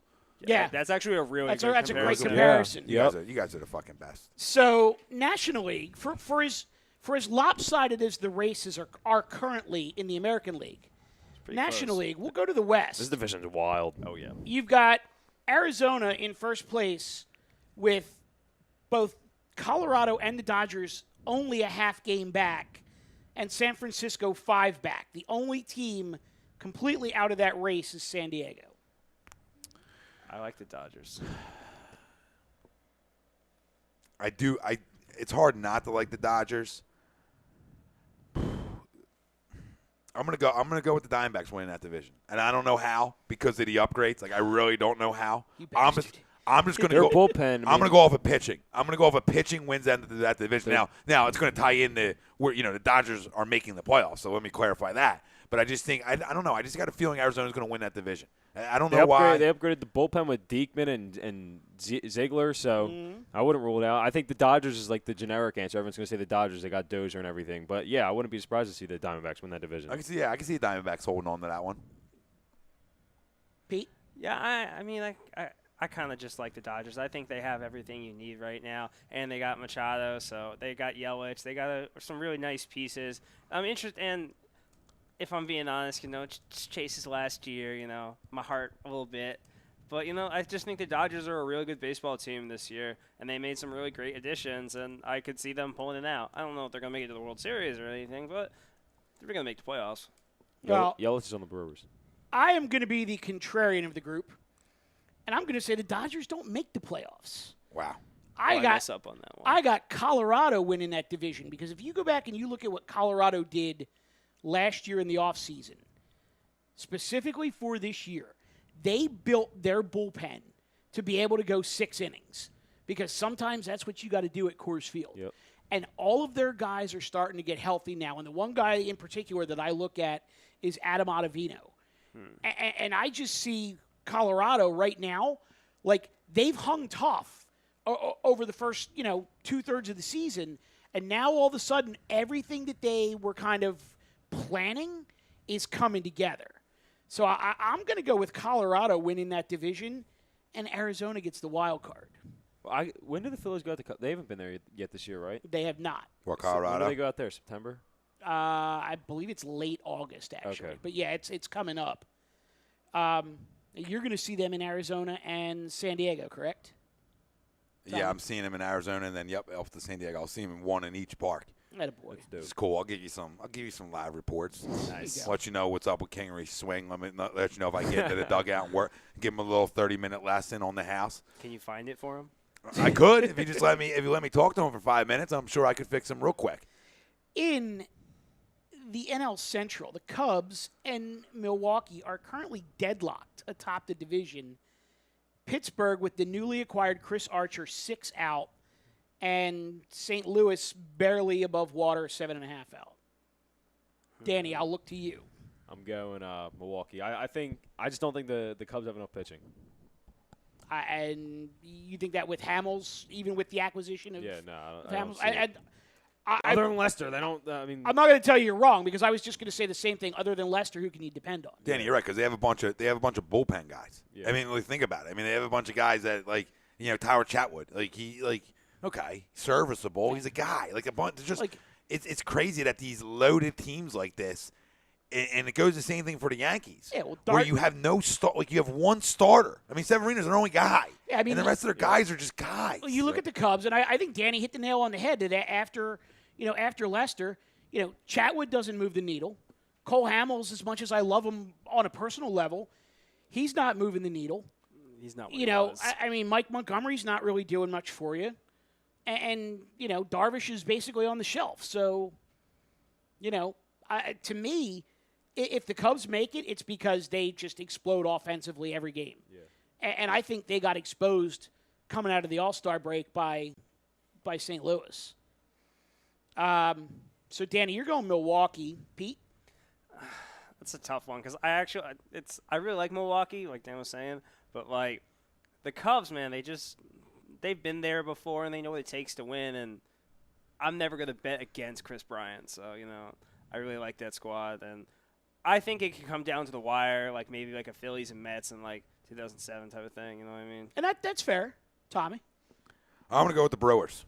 Yeah, I'm going with the Brewers, too. I think Moustakas puts them over the top. Yep. I do. I like their lineup a lot. I'm on my own island. I just like them better than the Cubs right now. they added Shoop too, right? Yeah. Scoop, whatever his name is. Yeah, Jonathan Scope, yeah. Yeah, I mean, that's Scope. a guy. And didn't give up a whole heck of a lot to get him. But I think Moustakas is the big one there. Me too. I mean, you go out and you get a winner at the deadline. And, when Franco was struggling, the reason I was in on Moustakas is because he won. And you get a veteran bat who can lose the baseball a little bit, and he's won. And I just think that matters to the guys who haven't. Like, you need some of them guys filled around your roster. I mean, the Eagles did it really well where you fill some Super Bowl champs around guys who haven't been there. And sometimes you need them guys just to show you what it takes to be able to get there and get over the hump. Although I will also go out on another limb and say Chicago doesn't make the playoffs. Really? Because I'm moving on to the East, where your Philadelphia Phillies currently sit in first place, a half game ahead of the Atlanta Braves, 5 games ahead of the Washington Nationals. I knew it. Phil's division to lose. Yeah. There you go. Tommy? I completely agree. It's their division to lose. I like the Atlanta Braves a lot. I really do. I love the young talent they have. I hate to say it, but it's unbiased here. And unbiased is that lineup is really good. Yeah. You forget about one of the best pure hitters in baseball in Freddie Freeman. The Azuna, the Albies, and all that stuff really overshadows, Dansby having a really good season. Now the issue with them, and it's going to be the issue moving forward, and it's why I don't have them winning the division, is just not enough pitching to me. They just don't have enough legitimate ones to be able to get it done. I mean, Julio Teheran, I like him, but he's long in the tooth. They just, to me, that's their issue. Like, Newcomb is good. Fultonevich is good. Tehran is okay, but he's older. Like, it's I think that they don't have an ace. It's basically what it is they just don't have an ace. I think that Gausman move was a little desperation move too. Oh, you're absolutely right. I have the Phils winning the division as well, but I have the Braves making it as the second wild card. Yeah, that's a big possibility. So my 2 wild cards coming out of the National League are the Braves and the Diamondbacks. Okay, well, who's first in the wild card? Is it Dodgers? Milwaukee. Right now, it is. Oh, it's Milwaukee because the Dodgers what? It's Are winning the Milwaukee. division? Milwaukee has a 3-game lead in the wild card. All right, who's the second wild card? So that's the thing. Atlanta. Milwaukee has a 3-game lead, but then you have Atlanta, Colorado, and the Dodgers all tied for the second All one right now. tied. Yes. It's really hard to not put the Dodgers in the postseason with them 2 upgrades. I mean, 6JT talked about it. That's a big – I mean, Dozier's an underrated upgrade. I mean, obviously Machado's going to get all the love with the upgrade, but Dozier just hits, and he's a second-half guy. So, to me, that addition – and you still have Kershaw – and you still have the best reliever, in my opinion, in baseball, in Jansen. This is where I'll jump in because you have Kershaw. Kershaw's already been on the DL twice this year. You're one tight back from Kershaw and one freaking blister on Alex Wood away from a 6-game losing streak. No, I understand that, but he's done this every year. He's done the DL stint every year around the same time because I've had him in fantasy the last 2 years as well as this year. So I know his little routine. Routine. They always put him on the shelf, and I think the reason why, Mike, and I'm starting to gauge this more and more as I see it. They want him fresh for the postseason. Yeah. I think they think that's the method to him being successful in the postseason, and especially last year, I really believe that that's what they want from Kershaw. They want a healthy Kershaw or a fresh Kershaw when postseason baseball comes. Now they can figure a way to get their closer some much-needed rest would be big for them. But I just think there's way too much talent because if they don't if they don't make the playoffs, Dave Roberts should get fired on the spot. I mean, that's how big it is for them that I just think they're in on the wild card. And the second, because there's 2 wild cards, obviously. Right. So, I'll go Braves, Dodgers as my 2 wild card. Cubbies out, Brewers in because they win the division. It's a little difference I'll throw in there. Pete, wild cards? I mean, it's yeah, I'm probably going to go there. Braves and Dodgers, most likely. Danny? Now I'm changing all my picks. I'll say the Cubs get the wild card. Brewers win the division, so I'm going Cubs and Braves. Cubs and Braves, okay. So now we're getting to the nitty-gritty. Wait, before we go there, Robbie actually jumped on the Colorado train for a second, reminded me that they also added Sung Hwan Oh. Did I pronounce that properly? I'm glad you didn't have to say it. Glad I could be a copy and paste, God bless you. Yeah, God bless you. God bless you. So, World Series representative, American League pennant winner, Pete. I'm going to go Red Sox. Stros. Ooh, I like it. Tommy? AL representative, that's what we're doing? Yep. I have them in the ALCS with the Sox, though. I don't know. I'm sniffing a little back-to-back for them. Listen, it's Boston. They're the best team in baseball. People don't have to like it. Yankees fans don't have to like it. Facts are facts. Their lineup's filthy. In my opinion, they have the best player in baseball outside of Mike Trout, and that's Mookie Betts. Mookie Betts. Okay, Yeah, I mean, you just player. 345 guys don't hit on trees. The lineup's so good. When you got to go Sale, when you have to see Sale in a playoff series, it doesn't bode well for you. Now, do I love the rest of their rotation? I wouldn't say I love it, but I think it's good enough. And the fact that they can hit and that they're playing at home, they're just too dangerous for me. You just don't accidentally get 40 games over 500. It just doesn't accidentally happen. It's absolutely absurd how good they are. And, look up and down the lineup. I mean, where are your easy outs? Where are your easy outs? And I love Houston. Houston's loaded. They're going to see him in the ALCS. It's factual. They're your 2 teams you're going to see. I just It's don't. going to be a hell of a series. It's going to be a great series for baseball. See, I really do. I'm going out on a limb here. I'm going Seattle. So I think if Really? if you get a healthy Felix Hernandez, Oh, God. a healthy Fly James talk. I know, I got it. A healthy Felix Hernandez, a healthy James Paxton. What the heck's flying around in here? Unsuspended And Robinson Cano. a returning Robbie Cano to a team that's already. And he's fresh, too, because Yeah. what he missed, 80 games? I mean, he's off the juice, but Well, whatever. He Yeah. still missed 80 games. but yeah, I mean, you're getting Hernandez, Paxton, Cano, and then look at what the team is already doing without them, basically. I mean, it may be a bit of a hot take, but I don't think it's that far gone. No, I don't. I don't think respect it's, I love it. I don't think it's that far gone. Kyle says playoffs are all pitching. Sox pitching is average outside of Sale. It's better than the Yankees pitching because Severino isn't even as good as Sale. So how's that work? And the rest of the rotation in New York, I would still take Boston's rotation. I really would. My buddy's a big Yankees fan, so I would love for Boston to win and he cry a little bit because that would be cool. You want to go NL? It will do NL. Let's just go. Let's start with the NLCS. Brewers, Phillies. It's tough because this is where the Yeah. the heart and the head kind of Yeah, meet. right? It's I'm like, going Brewer. my heart wants to say Philly. It really does. But it's like, are we there yet? I understand it's kind of like with the Eagles where it's like, all you need to do is really win one and you're in the championship game. But it's like, I don't know about the Phillies just yet. Like, I want to see how they do in September, because the end of August and all of September is really where the best baseball is played, and you can tell whether or not you're going to be a legit team. So I'm probably going to wait until I get there before I proclaim the Phillies are going to the NLCS. You know what I mean? Well, Arizona, Atlanta. The Dodgers are into me. They're in the NLCS because of Kershaw and because of Kenley Jansen, if you want to talk about arms. You know, like I said, he's the best closer in baseball. So, Machado. you know, and Machado edition, Dozier, even though I don't have them winning the division, I still have them getting into the NLCS. But I will tell you why the Phillies will go to the NLCS. And it starts with the top 5 arm in baseball, and that's Aaron Nola. And his stuff converts to postseason baseball. His wiffle ball that he throws converts to postseason baseball. He showed how dominant he is. He showed how dominant he is against the best lineup in baseball the other night. So when I get him and Arrieta as a 1-2 punch in the postseason, and one guy who hasn't been there and the other guy who has been there, I'm feeling really good. Because me with this team, I feel like the additions of the vets are going to continue to help the kids. You saw what Santana isn't doing, but what he's done for Mikey, right? Yeah. We've seen what he's done and how he's helped them.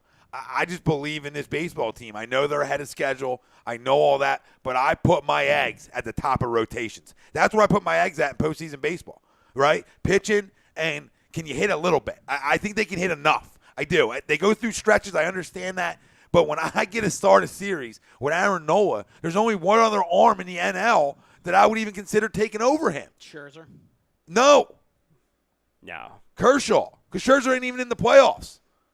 He ain't even in the playoffs, so I'm not. Oh, you were talking about, you said in the National League. Yeah, I wouldn't even put Scherzer over him. I wouldn't. To me, Aaron Nola is the best NL pitcher right this second. The best pitcher in the National League right this minute. There's not a guy better than him. After what he did Monday night, I can't really argue that. It's hard to argue it. Well, I love Scherzer's Scherzer's a pimp. He's 2 or 3. You know what I mean? He's not like he's 5 or something. He's a pimp. I was going to say, do I need to start ripping here?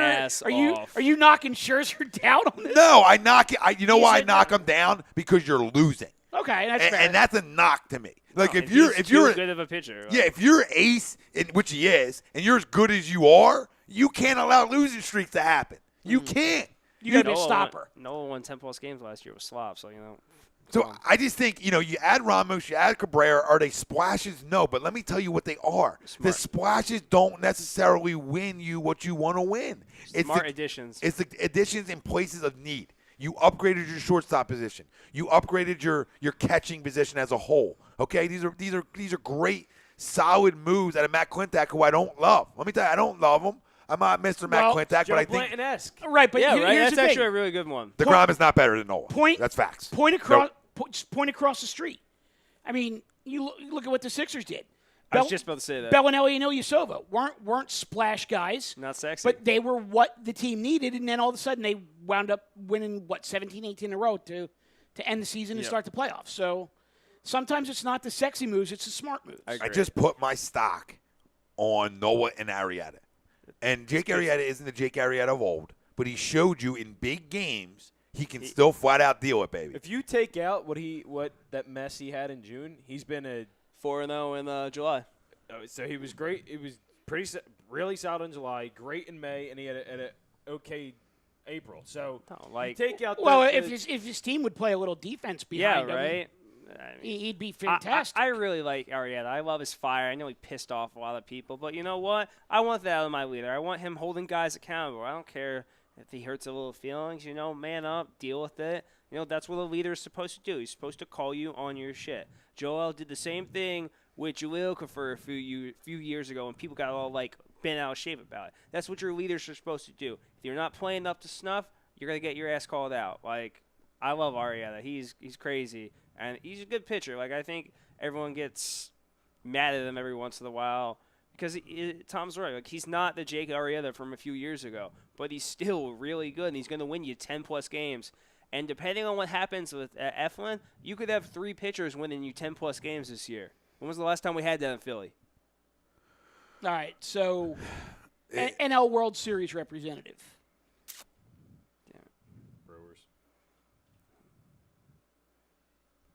Pete, come on. He just rambled for 5 minutes, and now he can't give me a goddamn team. Come on, Pete. Yeah. No, I'm probably gonna go with Brewers, man. They're sneaking up in the back. Are the Brewers really seriously? And I'm not ripping I just either of think you that guys. Like, lineup are is they really sick. Are they really becoming like the sexy pick in the National League now? I mean, I have to say yes. I don't think they're going to be my pick, but I think in terms of like the baseball world, I do think they're becoming like the sexy team in the NL now. I think especially with the National League, like everything is just so close together. It's like it honestly could be anyone in the World Series from the National League. We're in the AL, like your guys, like it could be Seattle, it could be the Astros, it could be Boston. I mean, I'm favoring way more towards Boston or the Astros, but it's way far apart as opposed to everything else. Like, it's not like the National League where everything's decided by a game or a half a game. Like, You know what I'd fucking love? Boston to get to the World Series, and so do the Phillies, and the Phillies beat them. We would beat two Danny, Boston stop it. teams in a year. Stop it. What? No, go ahead. Go ahead. What? Continue. It's a pipe dream, man. It is a pipe dream, and that's actually one of my dream World Series of Red Sox versus I hate Phillies. that city so much, man. I would just been in love to beat them twice I've in a been year. in that city. It's a bunch of dirtballs. So we all took Cleveland in the AL Central, correct? Yeah, I thought. Yeah. I mean, are we not giving them any playoff love whatsoever? Like they win the Central and they're done? Is that pretty much what we're doing with them? It's not that we're not giving them love. It's just I think the AL is just so stacked, especially with like we were saying with the Astros and the Red Sox, that maybe we're just not really paying attention to them. You know what I mean? I agree. We aren't paying attention to them. I mean, they're leading. They're the only division leader in the AL with under 60 wins. I mean, if just by comparison, right now, Boston's got 75 wins. They're 5.5 games ahead of the Yankees. The Yankees have 68 wins. You go out west, Houston's got 69 wins. Oakland's got 64. Seattle's got 63. You come to the Central, Cleveland's only got 59 wins. They have a 10-game lead. And they have exactly. And they have a 10-game lead. It's ridiculous. You want my World Series? Yeah, I was going to say, well, do yours, and then I'll give you mine. Yeah. Well, the Red Sox are in. We know that. You're going Fightins, aren't you? Crazy bastard. You're such a homer. I love you. I wish. Listen, I wish it was Homer, but I know how this city works. I know how this city works because I've seen it. I see it too much. We see it all the time. Like when we crush and we think, oh, we're not good enough. We didn't make enough moves. We didn't make a splash. God damn it. You end up catching some fire. I just believe in this young core. This young core won everywhere they were together. Everywhere they were. I crushed him for bringing it up when we were talking about them winning down there. I crushed them. But facts are facts. All these kids have won together at every level. Oh! Okay? There isn't, but that wasn't the argument. The argument was I don't give a shit about it until they're up here. Strutting. All right? But with the two bookends at the top of the rotation, with a closer who's becoming one of the better ones in baseball, okay? Out of nowhere. With some which is how this shit happens. Which is how this shit happens. Nick Foles 2.0. With an offense that is good enough. I know people want to look at the last 5 games and all of a sudden we can't hit. Well, listen, I think the additions are going to help that, and I just believe a Herrera hot streak is coming soon. There's other guys back up to 290 or something. Yeah, there's other guys in this lineup I feel like are going to get hot. I just like our chances. I like when nobody believes. I'm still waiting for Santana to come. I know he pisses me off because we're paying him so much money, but I'm still waiting on it, though, because I think it's going to happen. Well, I'm going to throw a Greg line out here, if I may. If he winds up hitting 30 home runs, knocks in 95 to 100, and has 120 walks, do we really give a shit if he hits 220? No. It's going to be tough to hit 30, though, man. It's only have like 16 now. First off, but he could get hot. how do you say that the Phillies are 3 to 5 years away when they're winning the division? That makes no sense. That's retarded. That I can see the Phillies winning the World Series next year. If anything, they're a year ahead of schedule. Exactly. They're what the Sixers were last year. They're 1 year ahead of schedule. Me of everything said, I wish I agree with you, Tom, but the Phillies are not ready yet, and the moves weren't that good at the deadline. I'm sorry, man. No, you don't got to be sorry, brother. It's your opinion. I'm saying that things happen in this city when people automatically assume they're not going to. Exactly. When it's least expected. And why can't a young team ahead of schedule get to the series? Like, they're ahead of schedule. They're young. Nobody thinks they're going to do it. It's playoff baseball. We know how it works. If you have bookends at the top of your rotation, you stand a big-time chance in postseason baseball. A big-time chance. Guys in this chat were even saying, pitching shuts down good hitting. Well, what do we have? What's been our MO all year? What have we gotten? We've gotten great starting pitching. ERA. Top 5 ERA in baseball. Yes. Danny with another bomb, right? So it's just, why can't they? That's all I'm asking. I'm not saying it's a definite or anything like that. Why can't they? Could happen. Why can't they hit enough? Why can't you get a series at home They very well could. where they play great at? Have Wilson Why not? Ramos be your DH on the road. I would. I hate myself for doing this, but I'm going Arizona. I'm going Arizona, Seattle. And Arizona, for me, they rake. Danny referenced earlier, they bolstered their bullpen, and they got 3 studs at the top of the rotation. I mean, Greinke, Robbie Ray, and Zach Godley. Godley is very, very underrated, in my opinion. And like you're talking about, you got arms, and you could throw 3 out there. Can they be beat? Yeah, they can obviously be beat, but I think they're going to be tough. So I'm going Arizona and Seattle. I like it. You're going outside the box a little bit. That's an interesting. And don't get me wrong, I pray to God that I'm dead wrong on the National League, but I do love me some Diamondbacks right now. That'd be an interesting World Series. Like, who would have predicted that before the season? Pove chimed in. Your World Series prediction is the battle of who won the Gene Segura deal. I love it. I love it. That's great. So, do we want to turn our attention to the birds? Bird talk. Bird talk. Bird game.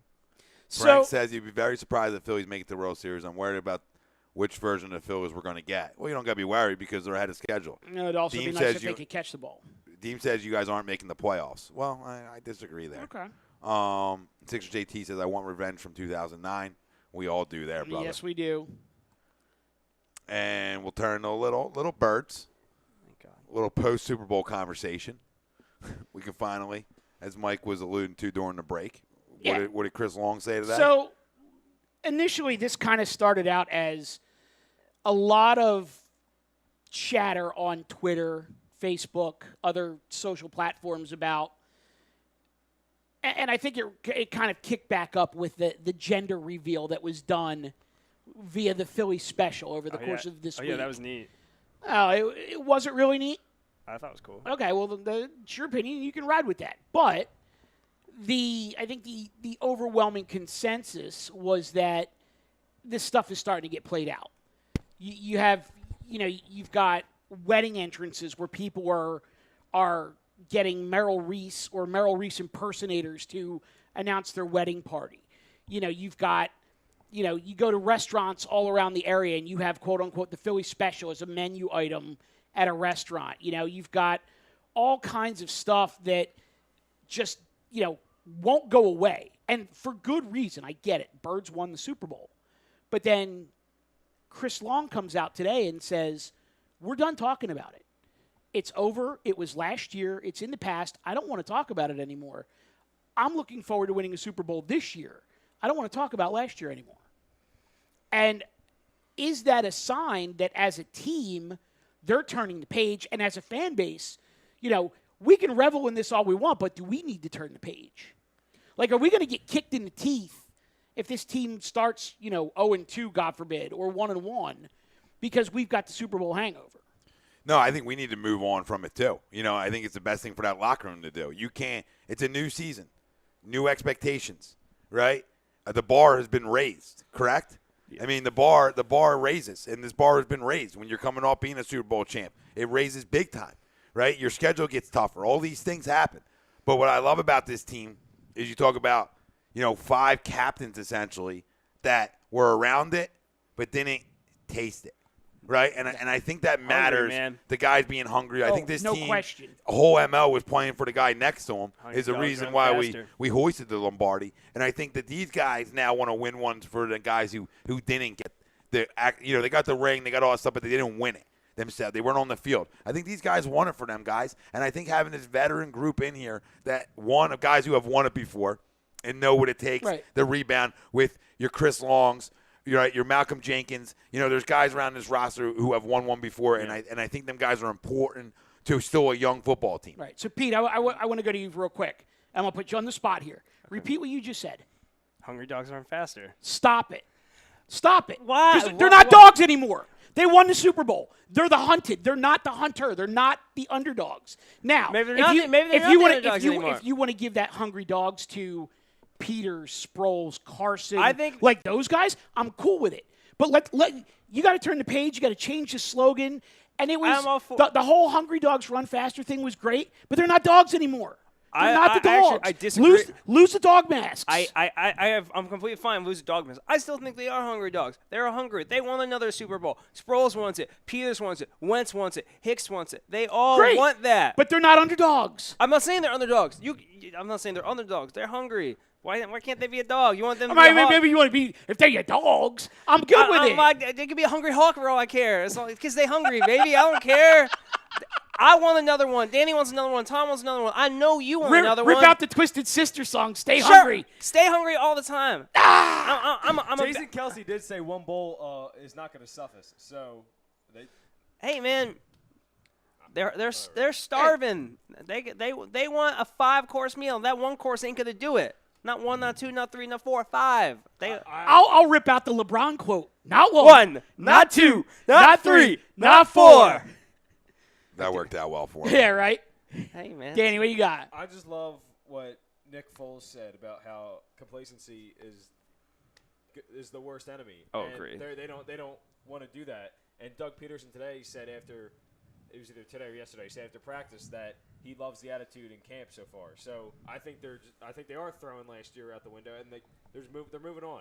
The biggest example, in my opinion, of exactly what you're talking about used to reside in this city, and we've talked about him a couple of times tonight. That's Cole Hamels. Cole Hamels won the Phillies a World Series in 2008, and then over the winter he started doing the talk show tour. He's going on vacations. He's doing this. He's doing that. He came back in 2009, and he was downright horrible. Yeah. It could just point to that example and say, don't be Cole Hamels. I think they're still – I think we're still dogs. Because if you polled the national media on who would come out – we're still dogged in day in and day out. On who would come out of, the NFC, I think people would give you Minnesota. I think there's other teams that people would choose over them. I really do. I still think there's that. It doesn't have to be this. Like the slogans and all go away. You're going to get that Philly hate every now and then because that's what the national media does. I just think a lot of people are going to be picking the Vikings and Rams, teams of that sort. The Rams. The Saints are the biggest threat to the Eagles. I agree. The Rams don't scare me at all. I think they're the dream team 2.0. Cousins can win some big games. He's not a winner to me. Like, he's been in the playoffs, once? And he's had some 4,000-yard seasons, but, nothing. His record against teams over 500 is not good. Kirk Cousins doesn't scare me. I mean, he'll put up some big stats, but He's like Alex Smith. He's going to have nice numbers, but nothing is going to come of it. Yeah. Yeah, no, I mean, I'm not saying we're dogs because we're not dogs, but I think it's more along the lines as, people are going to take these other teams over us. People are going to look at their rosters and fall in love with some of the moves they made. And to me, we just got better without having to go make splashes. I still feel like top to bottom, it's the best football team in the National Football. Exactly. Me too. I think we're somehow better than last year. I think we made some. I agree completely. I think we made some phenomenal additions. I'm so excited to see Michael Bennett. Once that stupid court thing is finally out of the way, he can focus on football. It's probably going to be really funny because nothing's going to come of it. But yeah, Bennett's a freaking monster, and he's just going to destroy people. I mean, a lot of people are nervous about Jernigan's situation, but I think we have enough depth on D-line to really help us out. I think linebacker is probably your biggest worry, but I feel like we have much better linebacker depth this year than last year, and I think my boy Nate Jerry is going to open up a can of whoop-ass this year. So, Sixers JT, I'm not even going to read that. I'm just going to laugh and nod my head.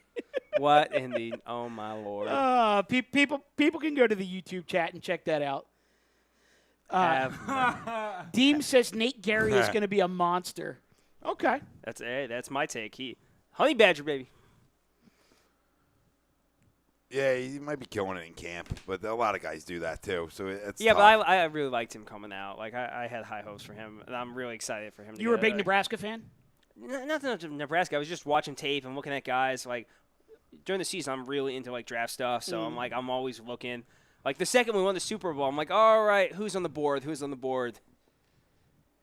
No, I'm not saying they're overhyped, the Rams. I just, just because they make big splashes doesn't necessarily mean they got better. They're a good football team. There's no question in that. They made smart, sound football decisions, unlike the Rams, who are like, gimme, gimme, gimme, gimme, gimme. I said last week on this couch, I think the NFC title goes through either Philly or Los Angeles for the next 5 years. I agree with I that. believe with the Rams because I love their coach. I do too. I think he's a top 3 coach in the NFL. Love his girl too. I think he's a good So coach. does his quarterback. I think he's a good coach. I just don't like him in big moments. Like, you have the premier rusher in pro football and Todd Gurley, and you're not going to run him to death. Like, you lose that game because they beat you by like at least 10, 15 rushes. Like, I don't think his sample size is big enough to make a judgment on that yet. I hear what you're saying, and I'm not telling you you're wrong. I just don't think you can make that blanket statement at this point in his career. Okay, well, in that game that he was playing in, he got out-coached. Yeah, he did. But I was just talking about Gurley. Like, he had like over 100 yards, and I think a smarter coach would have been, all right, run them. I think if Peterson had Gurley, Peterson would have been, I'm going to run him until I can't run him no more. Yeah, I know LA is anti-Andy. I know LA's upgraded their secondary, but in my opinion, our secondary's better. I agree. I really do. The addition of Sidney Jones just makes you better. Talib doesn't do anything for me. I think what was it? Bleacher Report were doing their top 100 for like every position, and Talib was like on par exactly with Ronald Darby. So I have actually I like Darby. I'm interested to see what I have in him for a full season. They're talking about how Jalen Mills is balling right now, and if you're looking at him in the playoffs, he was a stud, and he was like their best corner. So if he can turn that corner and really be what he was in the playoffs, like you're dangerous. 1-6, you're dangerous. Bosby, Maddox, Mills, Darby, Jones. Stop it with the Bosby and Maddox. They're not even going to be on the active roster. I like them. Don't try to act like you're smarter than the family. All right. Dropping Bosby and Maddox out there because you read a couple stories online. Knock it off. Stop, please. They're good depth guy. I think Bosby could honestly make I think he could be your starting nickel, depending on how things go. Look, dude, I think Jones could. I love you for knowing that, but here's the problem. You keep 53 men. You get another 8 on the practice squad. Maddox is going to make the team because he's a high draft pick. High-ish. Bosby, he's going to have to set the world on fire. Or else he's going to be on the practice that's squad. what they're saying right now. I'm going off of what I'm seeing right now in camp, what I'm reading, what they're writing.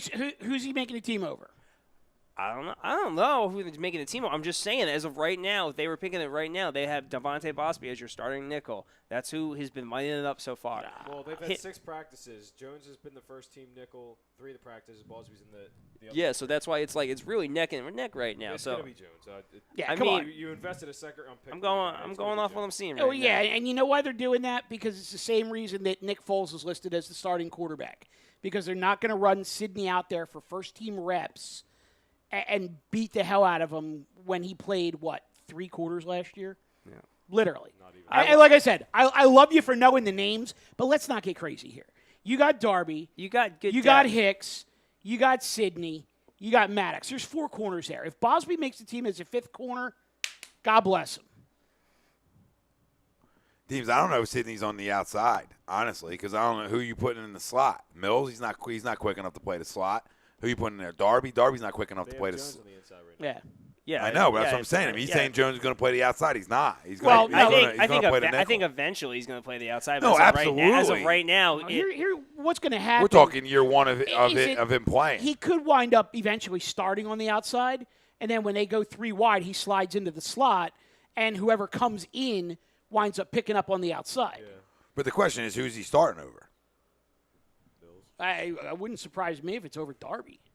Ron was kind of inconsistent last year. Yeah. Listen, he does not step on the field over Jalen Mills. Mr. 15 yards out. He just doesn't. That still irks me. A little bit. I'm still a little salty. Teams, I know you don't get a second rounder on the inside, but he's also coming off a major injury. He's not coming off of a little bone bruise here. Don't rush the dude. So, let him come along. There's no reason that over his career he's going to be our outside guy. There's nobody debating that. But right now, where you're deep at that spot, you just want to be able to get him on the football field. Right. So why am I going to go start shifting around my secondary that just won a Super Bowl together? Yeah. Why am I going to shift them all around right now? I'm going to go into this season with my dogs, right? All right, we can use the dog reference There again you go. with my dogs who got me there, and then add these pieces around them. So I can get him on the field as my nickel guy. Everybody's running 3 or 4 wide, so he's going to be on the field all the time. You got Darby. He doesn't have to go on the outside over guys who just won a Super Bowl on the outside. I don't understand that change right now. Next year you want to talk about, no more Ronald Darby and him playing the outside? Absolutely. But for this year right now, while guys are healthy, to get on the field, he's going to play the inside. And it's not because he's not good enough to play the outside. We all know he is. But so are them guys. Demon. So are them vets. You know what I mean? So you want to have them. No, I just really like whether or not what happens with Bossy, whether or not what happens with Maddox, even if they're all the way at the bottom, like you were saying, I like the fact that we have depth all the way around. It doesn't matter. If we lost a corner right now, I think it would still be okay. Last year, if we thought we lost Darby, we were screwed. That's because Mills and to some degree Douglas stepped it up. I don't really know what's going to happen with Douglas this year. I think they're going to eventually convert him to safety, at least in my mind. Yeah, I agree with that. F-Team said the fact that we're even debating who's going to play the nickel is the best thing ever. He's 100% right. Because we're so deep. I mean, Mike Parker says more dog that 2 years ago? He said we're too damn deep. Deem says, yeah, you're right. James Wilder, dogs keeps coming out. And Me of Everything says everybody's sleeping on the Mike Wallace edition. That was huge. Not. That's going to open up so many big plays. I'm so excited to see Wallace because he is a speed monster, and he can do those slants with the best of them.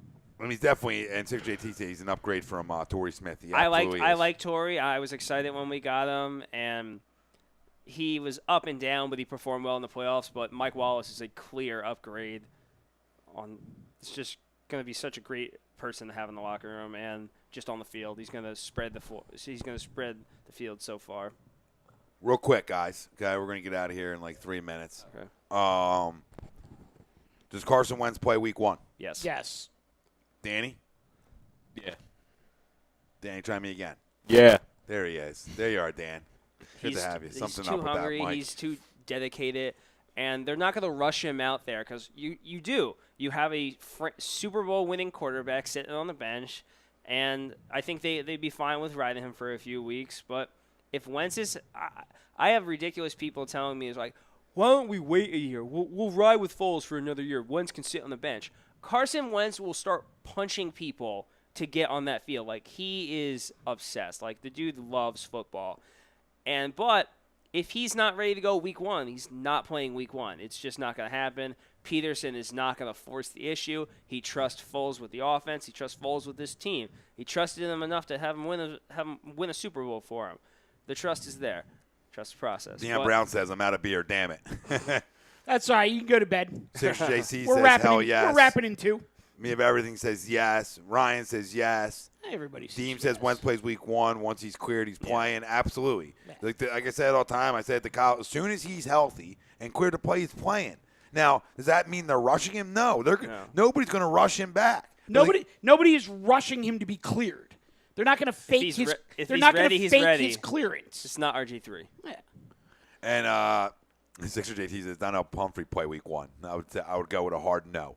I would go hard no. You might go with the hard no, but based on all of the camp reports, it could be. Yeah, they can shove the camp reports up their fucking asses. I got mad. Yeah, like Bosby. You can shove the camp reports up your fucking ass. Well, Bosby can get shoved up an ass. Maddox no, because Maddox makes this. Maddox makes this roster. Yeah. I like Matt. And I do like Bosby, by the way. That's okay. But he ain't going to make this team. All right, we'll see what happens, man. It's going to be a fun But now offseason. Pumphrey, there's just no room for him to make. There's no room Well, for I him think- I mean, I honestly to think be on you're- the field. There's just no room. Well, here's the thing, though. I don't think you're going to see Sproles that much as actually running the football. If he clears waivers, he can actually go to the practice squad because he didn't appear in a game last year. I think they carry 5 running backs, so that's just my point. Because they did it last year and he got hurt or whatever, but you know what I mean? Teams, I agree with you. The AP comparison, I think Wentz is the MVP of the league this year. I think the man's going to be on a mission. TTP Paul Turner. He was on pace for MVP last year when he got hurt. Yeah, So. TTP Ball says Paul Turner breakout season, LOL. Yep. I mean, that's the kind of. Sure, in the CFL. Yeah. Only thing that worries me there, wait. though, is what's the MVP's record in the Super Bowl? Exactly. The second Hope Brady, he doesn't win it. The second Brady won won MVP. I'm like, oh, we're winning the Super Bowl. Awesome. TTP had to go there and violated my mortal We said 2 years ago or a year and a half ago that we would never mention Paul Turner on these airwaves So ever It again. stinks. I had people tell me Paul Turner was better than Nelson Aguilar, and I had to not choke on everything. Well, this was gonna happen. Guys are gonna have good preseasons. They're gonna show out a little bit, and our fan base, which we love to do, is gonna fall in love with a bunch of nobodies. What was the kid from Del Val? Rashad Bailey. Rashid Bailey. Stinks. Yeah. Take your Rashid Baileys and your Paul Turners and your Bryce Treggses. Right. and- At least Bryce Treggs, and Ryan said Bryce Treggs too, but at least he got like speed. At least he stayed on a team. He had that at least he went to the Browns and was actually on their 53-man roster, which Yeah. isn't hard to do. Won a but- ring with us last year. Yeah. Came back. Yeah. Came back, so yeah. He had that one game against the Giants a few years ago when he had 65 yards. yeah, he can. Yeah, and 55 of it was on one play. Yes. Yeah, TTP says we all called him Odell after the one-handed catch. Yeah. We get excited in preseason football. So, listen, fam. Tebow. I won't see you on shows for a minute. Heading cross country to see the Phils, so I'll keep you updated there. Hopefully, we're playing good baseball and can hold on to this division. And hopefully me and Big Daddy will be here next week. Yeah, hopefully the big kitten's back. And if not, you got the boys. Otherwise, he's a goddamn problem. No, that's not We even a know question. this. Listen, you guys are the fucking best. We love you all. Tom Arnone, Michael Mataraki, Peter Young, Yo. Dan McGuckin, Robbie Poves on the ones and twos. Another edition of Tom Mike AM. in the PM. Every Wednesday, I'd like to thank our certified public accountant. Make him him yours. yours. Find him on the web, gibsonmayer.com. Tomorrow night. You got lazy booking tomorrow night? No lazy booking, just a hockey happy hour, late night. Chrome's Disney off World. on his little vacay. And Saturday, you will not have Kyle and Rob because they are in You Canton. may never, ever have Kyle or Rob again. They're in Canton. I expect written apologies in cursive. Yes, in cursive. Make it real. And as Mir says, have fun time and let's go Birds. Fucking absolutely, let's go Birds. And Sunday, you should have agree to disagree with Sweeps and Willie and Robbie. I'm not sure. And Greg. You know, everybody will keep you updated. Yeah. I'll be doing fucking live videos from an RV like it's going out of style. Subscribe. You'll get all the notifications. Subscribe. And if you're only over here on YouTube, get over on Facebook. Not only follow the A2D page, but you got to link up into the group. You got to get in the Real Talk group. That's where all the dog talk goes down. You got Canadians wilding out. You got guys from fucking Salisbury wilding out with their fucking cherry wine sodas, which is delicious. You end up meeting dudes like Mike Parker. When I drove to Georgia, I fucking went and met Mike. Mike's a fucking great dude. Love him. All part of the family. And you can even get an invite to the DR trip in May. I mean, a lot of things happen over there. All right, fam? Love yous. We out. Pete, thanks for joining us. Love to have you, brother. Good fucking firm shake. Woo! Danny, always a pleasure, Daddy. Great to have you back. Mike, you already know the deal. Yeah, I know the deal. Fucking love you. Rob, My name's on the show. I know the deal. I gave Robbie the wink. RV Hey. Talk. We out. Late.